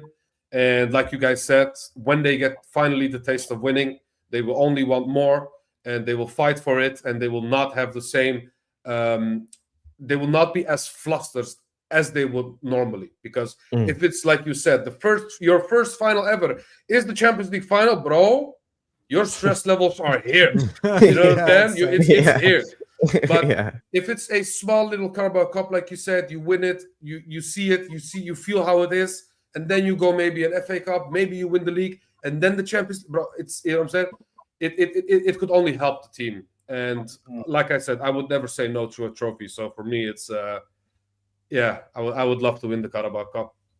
Yeah, and to be honest with you, I rate the Carabao Cup more than I rate this current version of the Europa League. I think this current version of the Europa League is absolute garbage because you don't have the Champions League teams dropping into it anymore. So at least we're playing on the way to the final. We're playing actual big clubs like Chelsea and Manchester City. We actually having to play some top flight football to win a trophy. So I think there is something in that. I think, and also how we're supposed to win the quad if we don't, win the Carabao Cup, guys. You know what I'm saying? Great point. Dude, this is what David's joke was. He was saying, is this the how many trophies will we win this section? It is right now. The road to the quad, you need that Carabao. No, I gotta say, but like while we're early on in the FA Cup, the Rhino say it's infancy. I'm not talking about quads. I think let's see what happens on Tuesday, and then we'll start talking treble maybe. But to be honest with you, I don't feel like entertaining treble talk until we're in the semi-final. Oh, what, the Champions League? Yeah. Like if we're like one goal up after the first leg of the semi-final of the champs, and we're like 5 points ahead in the league, and we're still in the FA Cup and stuff, and then it's like, oh shit. It's like, do you know what it is for me, Cal? Like, this might sound shameless, but just seeing the way we've been perfect in the cup, and seeing everybody else in the Champions League, and seeing all the other big teams that are generally we're scared of actually not be at our level in the Champions League so far. I'm not intimidated by any of them like I was before, which is I think where I'm getting my confidence from. Like back in the day, like we'd end up playing, Bayern with like Iron Robin and Ribéry and like Lewandowski, or we'd be playing, Barcelona with Messi and David Villa and Xavi and Iniesta. Like it's not the same anymore. Like I'm not intimidated by any of the teams. I think what we are realizing right now, and everyone always laughs at me when I say this, but we're actually the team that everyone is scared of. We're the team that has all the ballers in it. Like every time when they come up against Arsenal, they'll be like, "Oh fuck, we've drawn Arsenal. That's it. We're done." That's the. I feel like other teams will start to feel that way. But again, we have to kind of, earn that reputation by actually going ahead and winning it. Yeah, you guys just reacting to Newcastle almost scoring. That was a good shot. Yeah, they hit the post. That was such a good shot. Are they up? Is anyone winning? No, it's 0-0. It's 0-0. I thought they were up. I hadn't even seen anything. I just saw Ash's face, and I thought they hit the post. It was a Barnes free kick at the post. Anton, just on that. We still hitting on Liverpool in 26. Yeah, they can hold that. I think what their fans did last season, bro. And dude, like Liverpool fans are like, bro, they have a loser fan named, I don't know what's his name, Key something, whatever, who does the watch long. My God, it's so jarring. There are a few VR check, VR. Can we have a VR check, bro? The funniest reaction was him watching a clear offside goal against Liverpool's like counted towards them. No, the funniest reaction was the Fulham game when he's literally shamelessly like telling, "But I told you so." Like when they took the lead late, he's like, "Yeah," and he's going on giving it large to everybody, and then they scored the last goal, and he's like, "Fulham just scored." I actually thought he was a Tottenham fan when I saw him at first because of the hate, but then it's like, dude, this guy's a Liverpool fan. This is kind of crazy, dude. These Liverpool fans that hate Arsenal more than City is just like I will never understand. To be honest, it's very strange. I want to get the panel's thoughts on this, guys, because obviously we become the most hated team in all of football all of a sudden. I still don't know what it is. I don't know if we're that annoying, like for it to get that bad. But Man City is this team that's been, I feel, have wrongly in some way. We'll find out what happens with the 115. But just the fact that they've just been dominating and dominating and dominating. Like as an American or a fan of NBA basketball, when like the Warriors were dominating basketball, everyone was like, "Oh no, not the Warriors again, not the Warriors again. Fuck the Warriors." Everybody. Yep. When the Patriots with Tom Brady were dominating, everyone was like, "No, not the Patriots." Like for me, I'm annoyed that the Patriots are back in the Super Bowl now without Tom Brady and without Belichick. Like I don't know how people can be like, "Oh yeah, we want City to win the league," over a team that hasn't won it in over 20 years. It's a banter. I think the difference between those teams, the Patriots and Warriors, for example, they actually have a history, and City is just manufactured, so they don't have a lot of City friends. You know what I'm saying? So I grew up with a lot of Chelsea fans and United fans, for example, but I've never in my life met a City fan. So they are thinking it of the perspective of, oh, if City win the league, will I get bantered when I go to work? No. So it's one of those thoughts, For example, Patriots, they have a lot of fans, and Warriors also have a lot of fans. And by the way, it's still fuck Warriors in the 2026. By the way, I just want to make that clear. Yeah. As well, I just hope Giannis doesn't go to the Warriors. That would hurt me so freaking bad. Yeah. But anyway. Same. Ashley was saying something. I think it's that. So that people just don't know a lot of City fans, so they won't care. They do know a lot of Arsenal fans, though. So yeah, maybe that's why they don't want us. We're worldwide, baby. Yeah, God. I don't think. Yeah, go Ash. I just don't think the culture, fan culture, in American sports is similar to that in British sports. And while look, I don't try to criticize anyone for their opinions. Everyone is allowed to support the sport however way they want. I do find it odd that people put like childish banter rivalry over like their own like club and actual like legacy, wanting their club to succeed. Like we saw what Spurs did 2 seasons ago, right? Like they were cheering for their team to lose a game, hoping that stops us from winning the league, instead of them trying to push for top 4, which they would have got later. I don't get that part, but that's why they're going to lose again. By the way, that's why they're going to lose. Hear what Abby said on DR Sports the other day.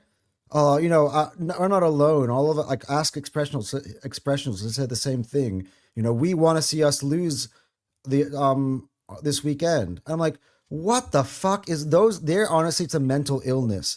Like I like they really hate us that much that like they would, with 15 games to go, want to fucking lose at home, with given the way that their team has been playing.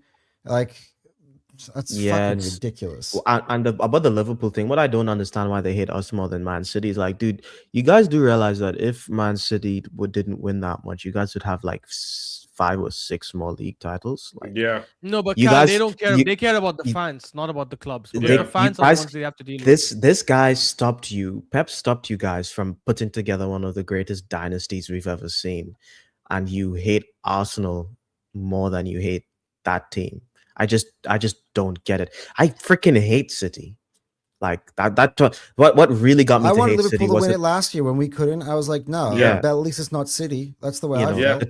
The 23-24 season made me hate City so much. We don't have a rivalry with Liverpool. We never had a title run against them outside of last year. But last year, I didn't even believe that we were in a title race. You know what I'm saying? Yeah. Not one day we were at first place. So it's one of them situations where we don't even have a rivalry with Liverpool. We are even at a point where Man United fans are siding with Liverpool. We have Man United fans siding with Manchester City. We have Liverpool fans siding with Manchester City, purely because of our fan base, quote unquote. And they also don't want us to break that 20-year plus not winning the league curse, because they cannot hold that over our heads anymore when we win the league, especially the Champions League, for example. You know what And I'm that's saying? why They want to keep that one argument that they have against us. They want to hold on to that until the rest of life. You know what I'm saying? You know what it is? Once we break that barrier, I just don't think we're going to stop for a while. That's the painful part for them. I think this could be the start of a dynasty. The way me and Cal have broken down on this podcast for ad nauseum about the way that we've structured this club. That the main core of the team is pretty young, mid-20s to even younger than that. And then you got the likes of Max Dowman, who's going to be coming through. We bought the Ecuadorian twins just recently as well to a pre-contract.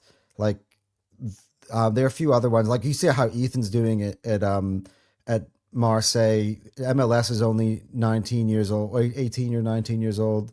Like this, like once those players are around other players who are winning, and there's a winning culture, those players start to build that from a young age. Look at a lot of the Man City players who are in there too, like who just come in and they just come in straight away with the expectations, and they're absolutely cool with it. Look at Nico O'Reilly, for example. He just slots in at left back, no problem. Like doesn't feel overall odd for him. And the players who didn't even make it into their team, Palmer's, Morgan Rogers, are two of the best players in the Prem.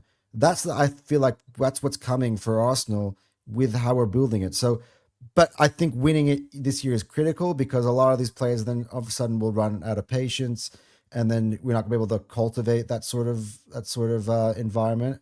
So I think if we lift the lid off of this trophyless thing and win majors, I think it can last for a really long time. So they better buckle in, because Anton, it's key to find.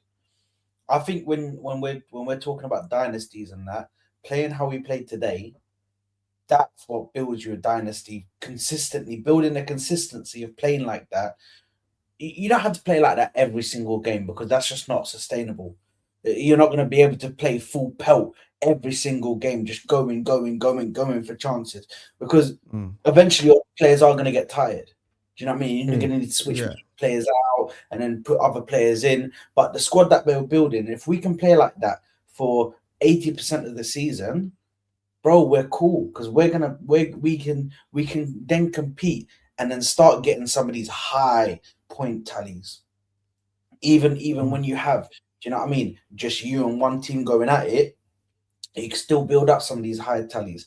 But yeah, man, we to be honest, it's one of these ones where I feel like even if we win a league, that will be like bad, but they'll get over it. If we win a champs, that's their worst case scenario. Yeah, dude. First of all, to be honest with you, before I chose Arsenal, I didn't know Arsenal never won the Champions League. First of all, I didn't know that. When I go back, I remember. Otherwise, you would have made a different choice, huh? Like when I was going back in the history, I actually thought Arsenal was the biggest club. Newcastle 1-0. No way. Yeah. How far ahead are you? How far ahead? I'm at 35, 42, 43. Dude, you're like 20 seconds ahead of me. Yes. Is that Anthony Gordon? Is that his first open play goal in the Prem? He broke the over-year all he needed to do spell. All he needed to do was take off that ridiculous headband, and then he scores. Yeah. Oh my god, that was horrendous. I've not seen it. Bro took Madueke's energy and like scored. Dude. I think I think the fact that we haven't won a Champions League is probably the biggest stain on the football club right now. Like even in comment sections right now, the only analysis I hear is Arsenal aren't winning the league because they will never win. Arsenal aren't winning the champs because they will never win the champs, because they just don't win the champs. Yeah, that's not what they do. Stupid, and Chelsea have a bigger chance. This is the football analysis I have to put up with, which is like Chelsea are more likely to win the Champions League because they've won the Champions League before. It's in their DNA. It's like, dude, I can't wait to not have to hear shit like this anymore, bro. Arsenal, that's just brain dead. Yeah, that's just brain dead analysis. How did PSG win it or Man City win it? Yeah. Arsenal aren't a big club because they don't have a Champions League, despite the fact that we have more than double of Chelsea's like league titles. It's ridiculous. Arsenal aren't a big club with the third. It's just I just want to put to rest. To be honest, I'm more emotionally attached to the Prem, but I just want to win that Champions League so I could start having like. First of all, it's a stain, and it just. So can I ask you something then, Cal? Yeah. Can I ask you something? If you could give up our invincible season, where we still win a league, we still win the league that season, for the Champions League, would you do it? Yeah. Oh yeah, it's another trophy. No, you kidding me? Yeah. See, I think that's very logical. You saw that intro video I made, right, with Arsene Wenger holding up that golden trophy.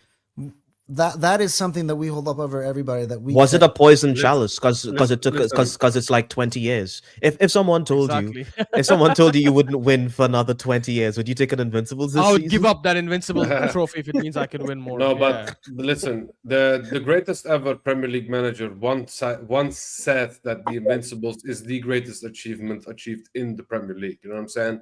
That's not easy. Bro, he's saying it to especially modest. Come on. No, it's true. He wouldn't say it's the greatest achievement. Now he wouldn't say that. He would just say it's a great achievement. He would just say it's a great achievement. It will go to the history books, but leave it at that. He wouldn't say it's the greatest achievement in Premier League history. And also, but do you still think it's the greatest achievement? I do believe that because we won the league more than Leicester. No, listen. Oh yeah, more than Leicester. Yes. No, yeah, it's way more than Leicester, bro. What you mean, bro? Anyway, Leicester's a nice story, but like, come on, like we're talking about the actual achievements. Gordon Olsen again. But what I'm trying to say is we won the league weeks before the end of the season, so our players were already drunk. They were celebrating. They were not on it anymore, and Arsene Wenger motivated these guys to still not lose these games to get this invincible trophy. You know what I'm saying? It's a very, very difficult task to do, especially if you win the league weeks before the end of the season. So I do believe that it's still the greatest achievement.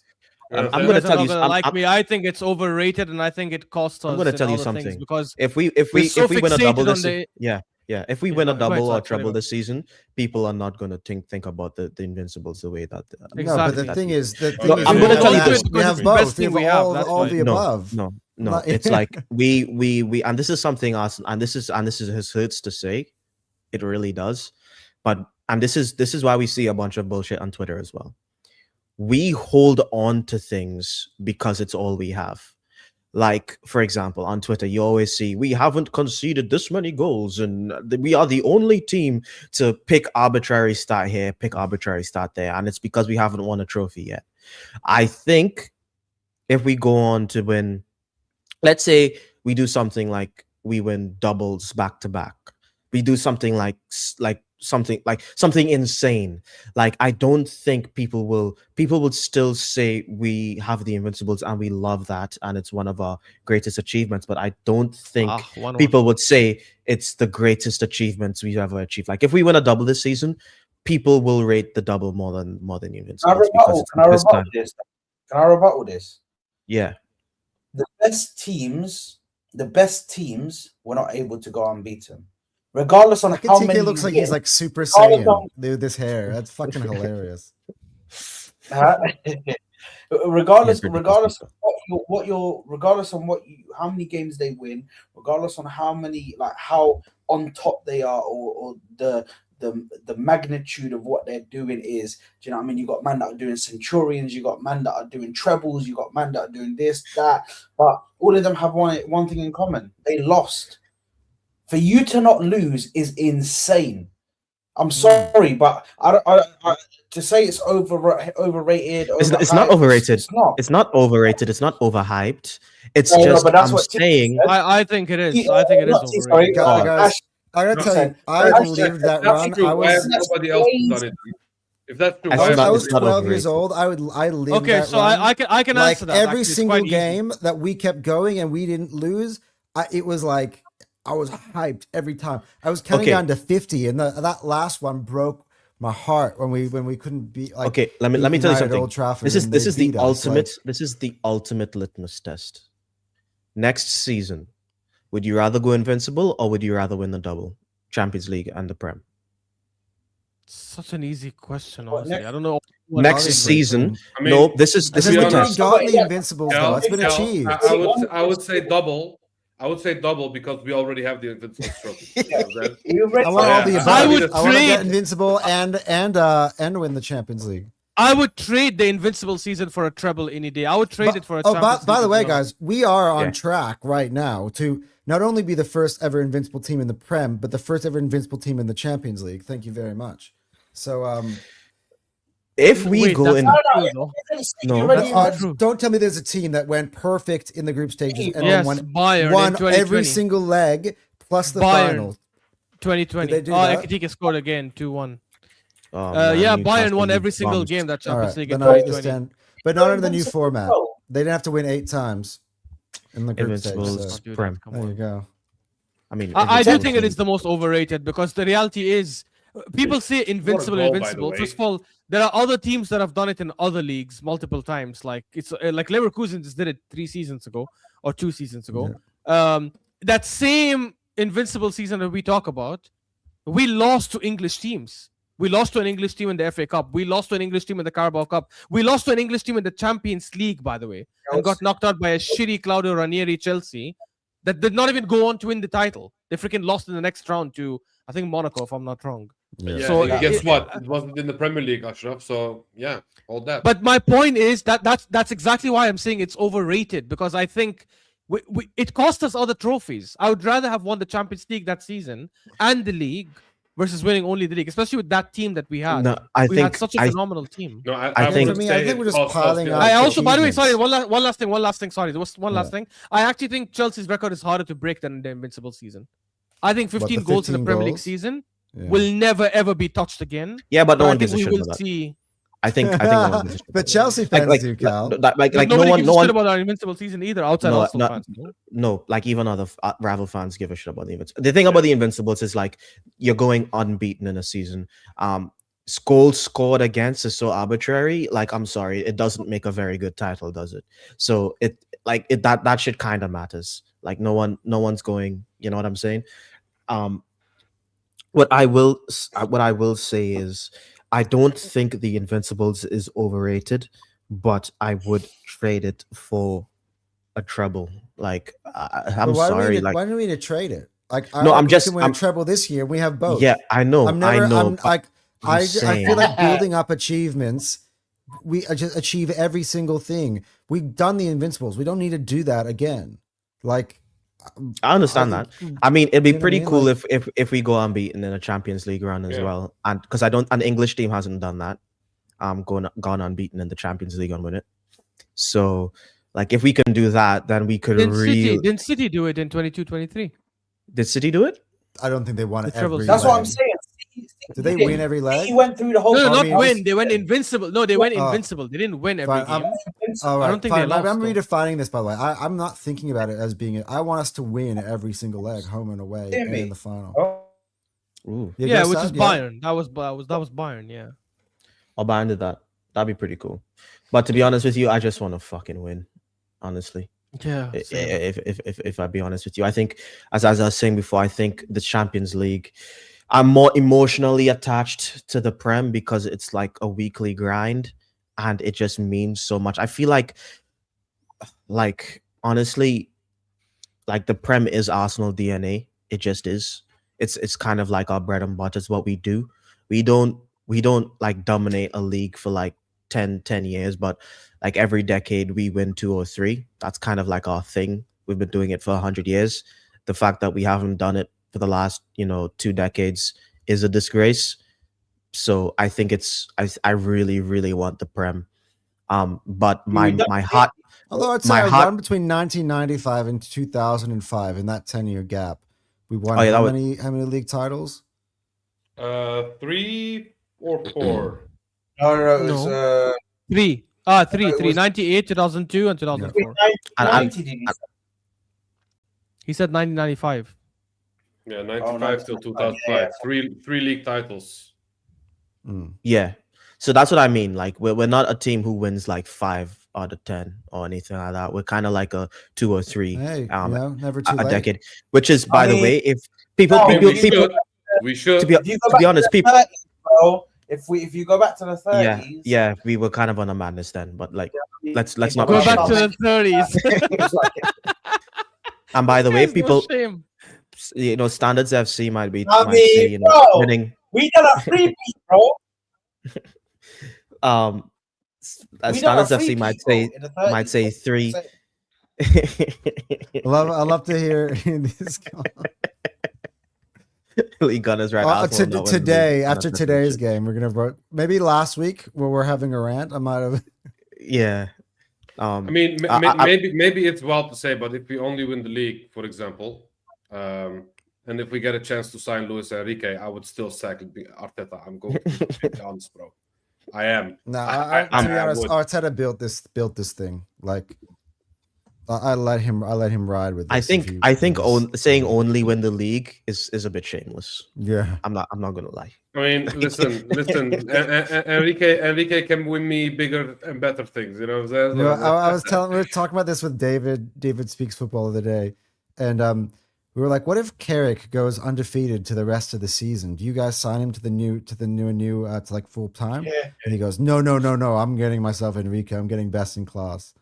I'm like, I don't know. I don't think United think that way. I think if he goes the whole way, they'd be like, oh, we got ourselves a new Arteta. You know what I mean? Like, yeah. I'll be real. Yeah, for me, I rate the league really highly. Like, I rate the league very high. I think it's the best achievement you can get, in my opinion, just because of the long. More than the champs. Yeah. Because the champs is still a knockout competition, but the Premier League is 38 games. You have to be consistent. You can't fall off. If you fall off, bro, do you know what I mean? You'll get. Look at us. We were doing good. A couple of shaky results, a couple of draws, one loss, and all of a sudden we're saying, "Oh my God, we're going to lose this league." Like, do you know what I mean? The league is always, for me, had. That's why for me I put it ahead. I put it as the highest value trophy for me because of what you have to go through to win it. But listen, that's up for debate. I think why winning the champs is important is because you're putting yourself against the best in Europe, and I think if we want to be a big club recognized by Europe, I think you got to win the champs. Like, we could win the league for the next 10 years and not win a Champions League, and people still say, you never won the champs because you're not really that big. You're only big out in England. So I think and also for like pride, just for my pride, I feel like I just want to win the Champions League at least once. At least once. I'm not picking one. I want both. You know what I mean? I'm dead serious. I'm sounding very delulu right now, like, but people already think that, so might as well just go right for it. I reckon we're fucking going. I mean, this is a great season. This is a great season to win it, though, because PSG are not what they are. Their new keeper is horrible compared to Donnarumma. Barcelona cannot defend. Man City are not what they were with Kevin De Bruyne and them, man. Like you guys said, the only team I genuinely would watch out for, maybe a few, which is Bayern München in the later rounds, because I know that the Bayern München that we played is not full strength. I know that Musiala wasn't even there.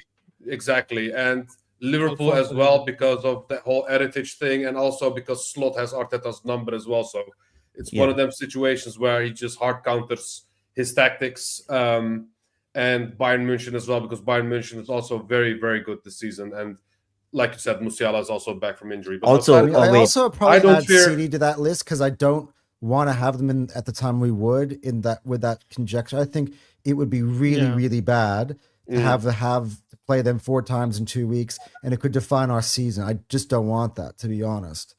I hear that, yeah. I hear that. But I do not fear them as much as I do. Yeah, I don't fear them, but Liverpool, I just don't like that whole scenario makes me ill.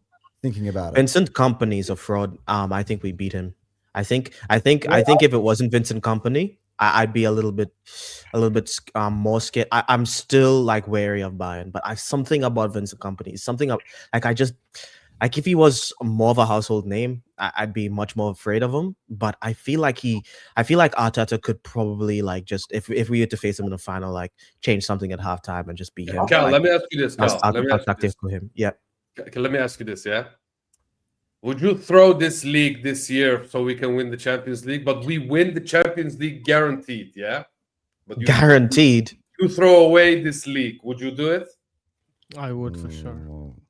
What? Guaranteed the Champions League. Wait, you would throw it away, Ash. Guaranteed. You would throw away the Premier League. Listen, if the Champions League is guaranteed, yes. Okay, the one thing we don't have. The one thing we don't have.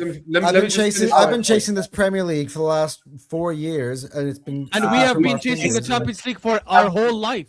Yes. We've never seen it. Ever. Would you? My question would basically be: would you continue this 20-year plus drought, or would you break that Champions League drought?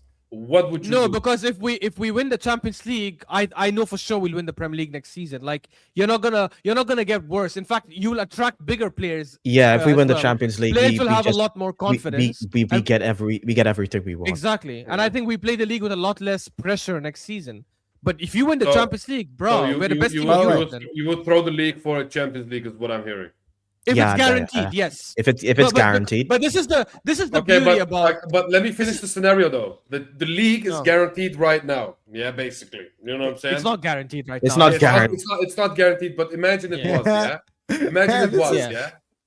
Would you throw that away for the Champions League? You know, yes, 100%. Yeah, 100%.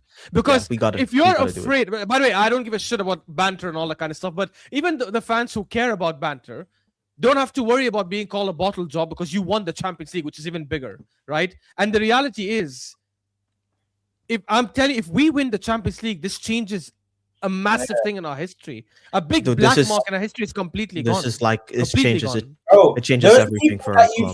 Those people that you think would troll you for bottling the league, yeah, and winning the Champions League, they'll be like, no, you need to win the league, bro. Don't win the Champions League, just win the league. Yeah. To be honest, bro, they won't want you to win the Champions League, bro, because they don't want. And this is this is the beauty, I guess, about football is that we actually never know what's going to happen. So these scenarios don't apply because we actually could win both. That's what we have to. So I keep saying. I'm just going to keep reiterating. I think. Hopefully, this is our best shot to win both. But you know what's so funny? You know, TK, you were saying how weak some of the other teams are in Europe, and that's the best year to do it. All our rivals fans were like, "Oh, well, you won it when everybody else was trash and the league was trash." And like, if football, I give a shit. Listen, I'm not going to. I would not care personally, bro. So yeah. Listen, if we win either one of them, both of Chelsea's Champions Leagues are trash. Yeah. If we win either one of them, I need to see all you mother fudgers in London, yeah, for that parade, bro. We're going to be going crazy. There's people going to be going crazy. The music's going to be popping. Bro, London's locked off, bro. Yeah? Twitter would actually stop how expensive the plane ticket is. I will be there. If we win a treble or quad, that, like, fucking hell, man. And I took it to the next level, I know. I always do that, but, like...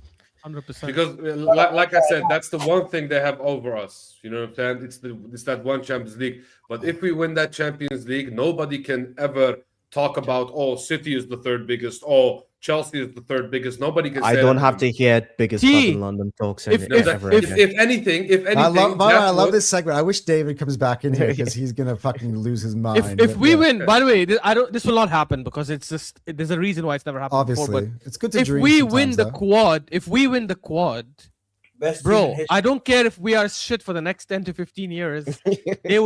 Arsenal fans will never let rivals live it down. You know, bro. All the United fans and City fans talk about their trebles. We'll be like, oh, you know, quad, fuck treble. That's cute. Bro, dude, if you thought Arsenal fans were annoying, with the freaking Invincible stuff, bro, a quad, bro. Like, if we win a quad, I think all content creators will avoid Anton and Igal like all summer, all year. That's block them. Even if we win the Premier League, I've already told everybody this is my plan, right? For the on streams, and I'm only telling you this because I want you guys to do it too, right? I'm buying the medals. I'm getting the medals, and for every single cup we win or title trophy we win, I'm wearing it on every stream in the entire summer. And I'll just be showing it. I'll have everybody address me as the champ, not as Anton. I'm like the champ. And I expect that for everybody. If we were on a stream, Don't talk to me, Terry Terry. goes, "Hey, Can I Ash," say this? No, I'd no, be wait, like, wait. "No, his name is not Ash. His name is the champ." That's all I'll be like. Guys, you know what I mean? can I say this? Can I say this? We were discussing a section like what 30 minutes ago about why rivals don't want us to win in the thing. Anton just And now displayed they- why, because he's already telling rivals this is what's gonna happen. You're gonna see me in every stream wearing the number of medals of trophies we won, and you're not gonna call me by my name anymore. You're gonna call me champ. No wonder they're praying for our downfall. Dude, it's like, but they created this monster though. Like the banter they after did, all these years, like Yeah, they did that is also true. Very true. they It's did a this. mix, honestly. I think it started with AFTV, right? That's why. Because listen, yes, we do have some delusional fans, but the realistic fans who are trying to have a discussion are always dismissed with, "Oh, you don't have Correct, this league. yeah, Oh, you yeah. don't have the Champions Yeah. League. Oh, what do you Which know gets about boring, European honestly. You football? You can't don't have have a a Champions League trophy." You know what I'm saying? It's one of them, bro. It's Dude, I it's so perso- it's so yeah. annoying. Like just the fake UCL draw the other day. I was like watching Hassam's stream, and Perez is on there, and he's like, "What is Perez doing here? He doesn't know anything about winning the Champions League." Oh, there you go. And it's It like he's like, "You should get Gerard up here to talk about winning Champions League." Yeah. Perez is That's a what we- World that's Cup what we need winner, to win by the way. Champions Better, he That's won why we up- need to No, win the Champions League. champion of the world. It just needs to end. It needs to end. I can't even, and I can't Would you shamelessly guys, flex the women's Champions Leagues either. Would you guys build a statue of Arteta if we won the Champions League? If Yeah. Arteta wins the quad, I'll go back to Ash's scenario. He's already better than Wenger or Herbert Chapman. He's the greatest manager ever because he would have done something nobody else ever did, and he built it from scratch. I mean, oh, dude, like, come on, don't be shameless. Like, if he If wins, he won the that's quad, it would be the greatest achievement in English football history, And let alone our history. Yeah, like a manager who rebuilt the squad from the ground up and then does the biggest achievement in footballing history. Yeah, I that agree. guy, I agree. that guy's the You greatest. cannot say he's not the greatest Arsenal manager of all time. That's insane. Isn't the Bro, only imagine me hating him. Imagine me hating him for 6 years and then he wins the quad. And Can you imagine when the suddenly he quad we becomes lose our first greatest three ever games and all the manager of my Arteta club. adders are back? Arteta out, and like we just won the quad, mate. Like isn't the only team to do isn't the most trophies won in a season was the 6-2 pull by Bayern, wasn't it? Yeah. this Barcelona as Yeah, well. read this Barcelona in comment, please. 2009. I fucking If- loved it. Was it not Bayern? Arteta- Bayern did 6-2 pull, didn't they? Barcelona did it first. Oh, Barcelona did it first. Okay. Yeah. So, Oh, to be honest, all this treble and quad talk, I'm not with it. Personally, just Just win the league. one major. One more you know, cup. just We're one great. major. it's Win the fun. league and one more cup, and it's an incredible season. Yeah. Yeah. We will win one cup for sure. I think we'll win the League Cup or the FA Cup. I don't think we lose both. And then hopefully the league as well, and that's a phenomenal season. I mean, maybe even Hey, so bro. domestic treble. You never know. Nate the Nate's Gunner on says, my vibe right now, bro. dude, I'll he be says real. if Arteta wins the quad, I will have to resubscribe to League Gunner just to see. Dude, I think he might just have a heart attack. I think to his be mind honest. implode, bro. Be like, yo, I don't think he'd be able to handle it. I'll get the best. Yeah, Arteta. Like, I would give him a statue even if he only wins the Champions League this season. If you're the first ever manager to win the Champions League after all this time, you get a statue. Whoever does it for the first time. at Arsenal That's gets a why statue. that's why I don't like that George Graham doesn't have a statue. But I understand it in a way because he went to Spurs afterwards, so I understand why they didn't build him a statue. But this guy won us a European trophy. He won us the FA Cup, the League, you know what I'm saying, multiple times. So it's one of those situations where I do believe that he deserves a statue, but never got one as well. You know what I'm saying? So Yeah. I don't know. Yeah. And just to wrap up, because we're almost at the 2 hour point, that just we indulged ourselves in talking about quads and trebles and I'm legacy sending and this all whole that thing good to warm. pause it again. He's gonna fucking love this conversation. But now I'm going to bring the temperature down and crash it back down to earth. Actually, I'm not gonna say that because I think I know everyone's answer. I'm just gonna say say something. I was gonna ask what do you think would happen if Arteta? What do you guys think if we don't win anything this season? But I think we all know what To be that answer is honest, by all of yeah. us. I have saw to. the other day someone was on most channel and he was like, "Oh, what's the context?" And I'm like, "Dude, there is no context. There's no context, Yeah. dude. There's no like we run Yeah. we run From out this of point, context. there's no context. You could We lose run the out of- Champions League final on penalties and lose the league by 1 point, like in the last day, and there's no context. You should on be goal out. difference. Yeah. I don't. Even if he wins the League Cup and the FA Cup, I would still want him sacked. I agree. Yeah. I agree. Yeah. I Yeah, I'm at 100% that agree. point now. Boy, you've See, gone way I'm past at that point now. Before we end the but- stream, but I've got I think- something very important to screen share with everybody because wait, I'm gonna put it to the screen now, just to be shameless. But If you get an AI photo or something of Arteta, bro. No. Look at this. Wait, I need to hide this. Official. Victor Gyökeres has scored 200 goals for club and country across his professional career. Hold that to the Gyökeres haters. So We're There you taking go. that, man. 200 goals, man. Yes. We're taking- AKA Ashraf, the fraud. You know what I'm saying? Man, you guys, I And, feel for you. Allah. and also just to end the stream, just please first give me the score against Chelsea, and please tell me what do you think our percent chance of winning the champs are. Start with you, Ashraf. I think we beat Chelsea. Even though they need to win, I think it'll be an intense game, and I think we end up winning a narrow win. Percentage chance to win the Champions League Or give us a score I- for the game. for the Chelsea game. I'd say 2-1, 2-1 Arsenal. Double and And Saka. When we say double, are you That's- talking about the yeah, the don't say double for an FA Cup and League Cup. Like, come on, Yeah. like, let's have some shame. Domestic double. To be honest, we did not spend 1 billion and wait 6 years for 2 domestic trophies. You know what I'm saying? It's one of them. Percentage in the I- Champions League. I mean, given all the teams that are there, I'd probably say 15%. 15%. Okay, that's minutes. pretty decent. TKA, how about you? Score prediction versus Chelsea and percent chance winning the champs. I think Liam Rossinier did a great job by bringing some life into this team, because I think they won like 5 in the last 6. So I do believe that this will be a scrap. They will be on it, but I do believe that we will win 3-2. And what was the second question? How many percent for the Champions League? Yeah.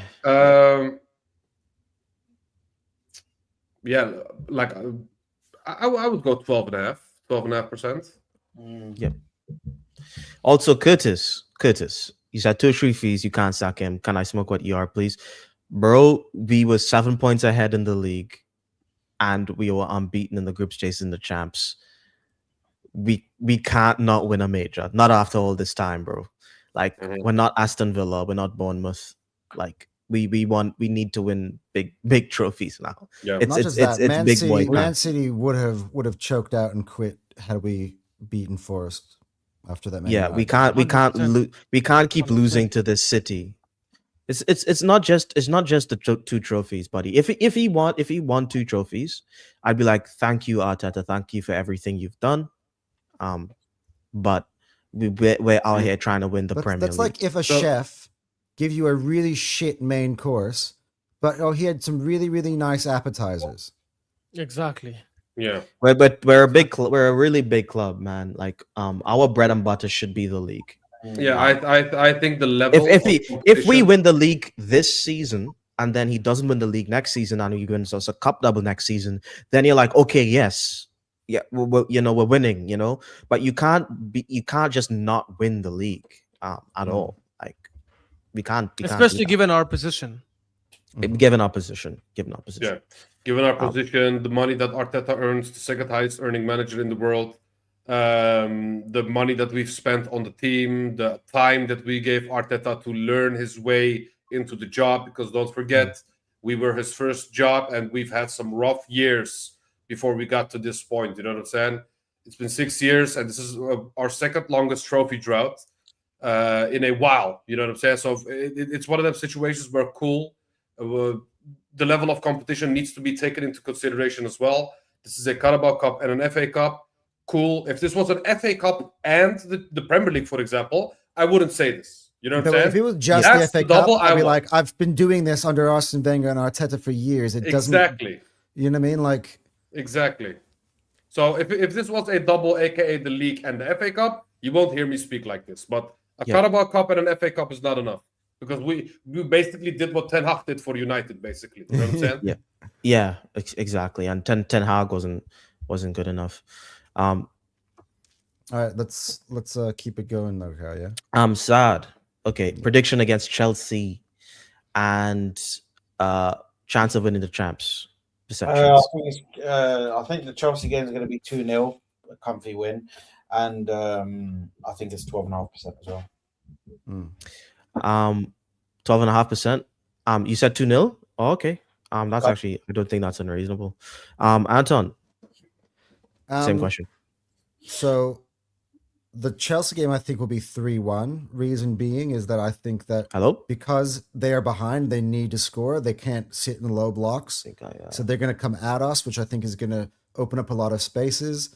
I think what's key is that you don't let them score first and level it up on aggregate. As long as Arsenal score first, I see us winning 3-1. I think it will score first, then they'll make it 1-1, and then we're going to get 2 on the break at the end. The Champions League, I'd say 30% because of the fact that the deck is stacked in our favor in terms of being at home the second leg. You also don't play an away game on the same week as we play an away game in the Champions League. So everything is kind of put into stacked in our favor. So I think 30% is what I think. I'm going to go. Want to go 2-1 against Chelsea. I do think we probably concede, but I think we win the game. And in the Champions League, I do think 20%. I would go 15 if we didn't have home advantage in every game. And the fact that Bayern's just on the other side means that I don't have to play them twice. So if I ever have to play Bayern and Liverpool are the only two clubs that I think are probably could beat us in the champs. And because I don't have to play Bayern until the final, if I get to our final, the only one I'm kind of worried about is Liverpool. I think we pretty much handle everyone else. So yeah, that's why I would say 20%. And obviously that will tick up more and more and more with every phase that we go through. I think that'll probably tick up by like 20%, by 10% every phase of the competition. So until probably the final, based on right now, if let's say we got to the final and Bayern got to the final, I would still say I'd say that's a straight 50-50. But like right now, I'd say 20%. And Curtis, Curtis is one of our regular chatters. He's very pro Arteta if he wins a double. I think he said he was 42, so he's been a gunner for a very long time. And we haven't won a cup double in a minute. But Curtis, like you've seen us probably win more than everyone here. Just because you saw us in the 80s and stuff as well. So you saw Tony Adams winning in every decade and everything like that. But yeah, it's a little bit of a disgrace the last 20 years us not winning anything, and we're a club that's supposed to win the league. We just are. I think Arteta has proven that he's an elite coach. I think he's at least a very good coach. He's an elite level coach. And when I say that, he has all the qualities of an elite coach. He just hasn't have the big competitions across the line in order for him to be considered an elite coach, in my opinion. But this is his season, to be honest with you, Curtis. This is the season where he gets to prove that he is an elite guy. He has the squad. The Cronkies finally are forking out the cash.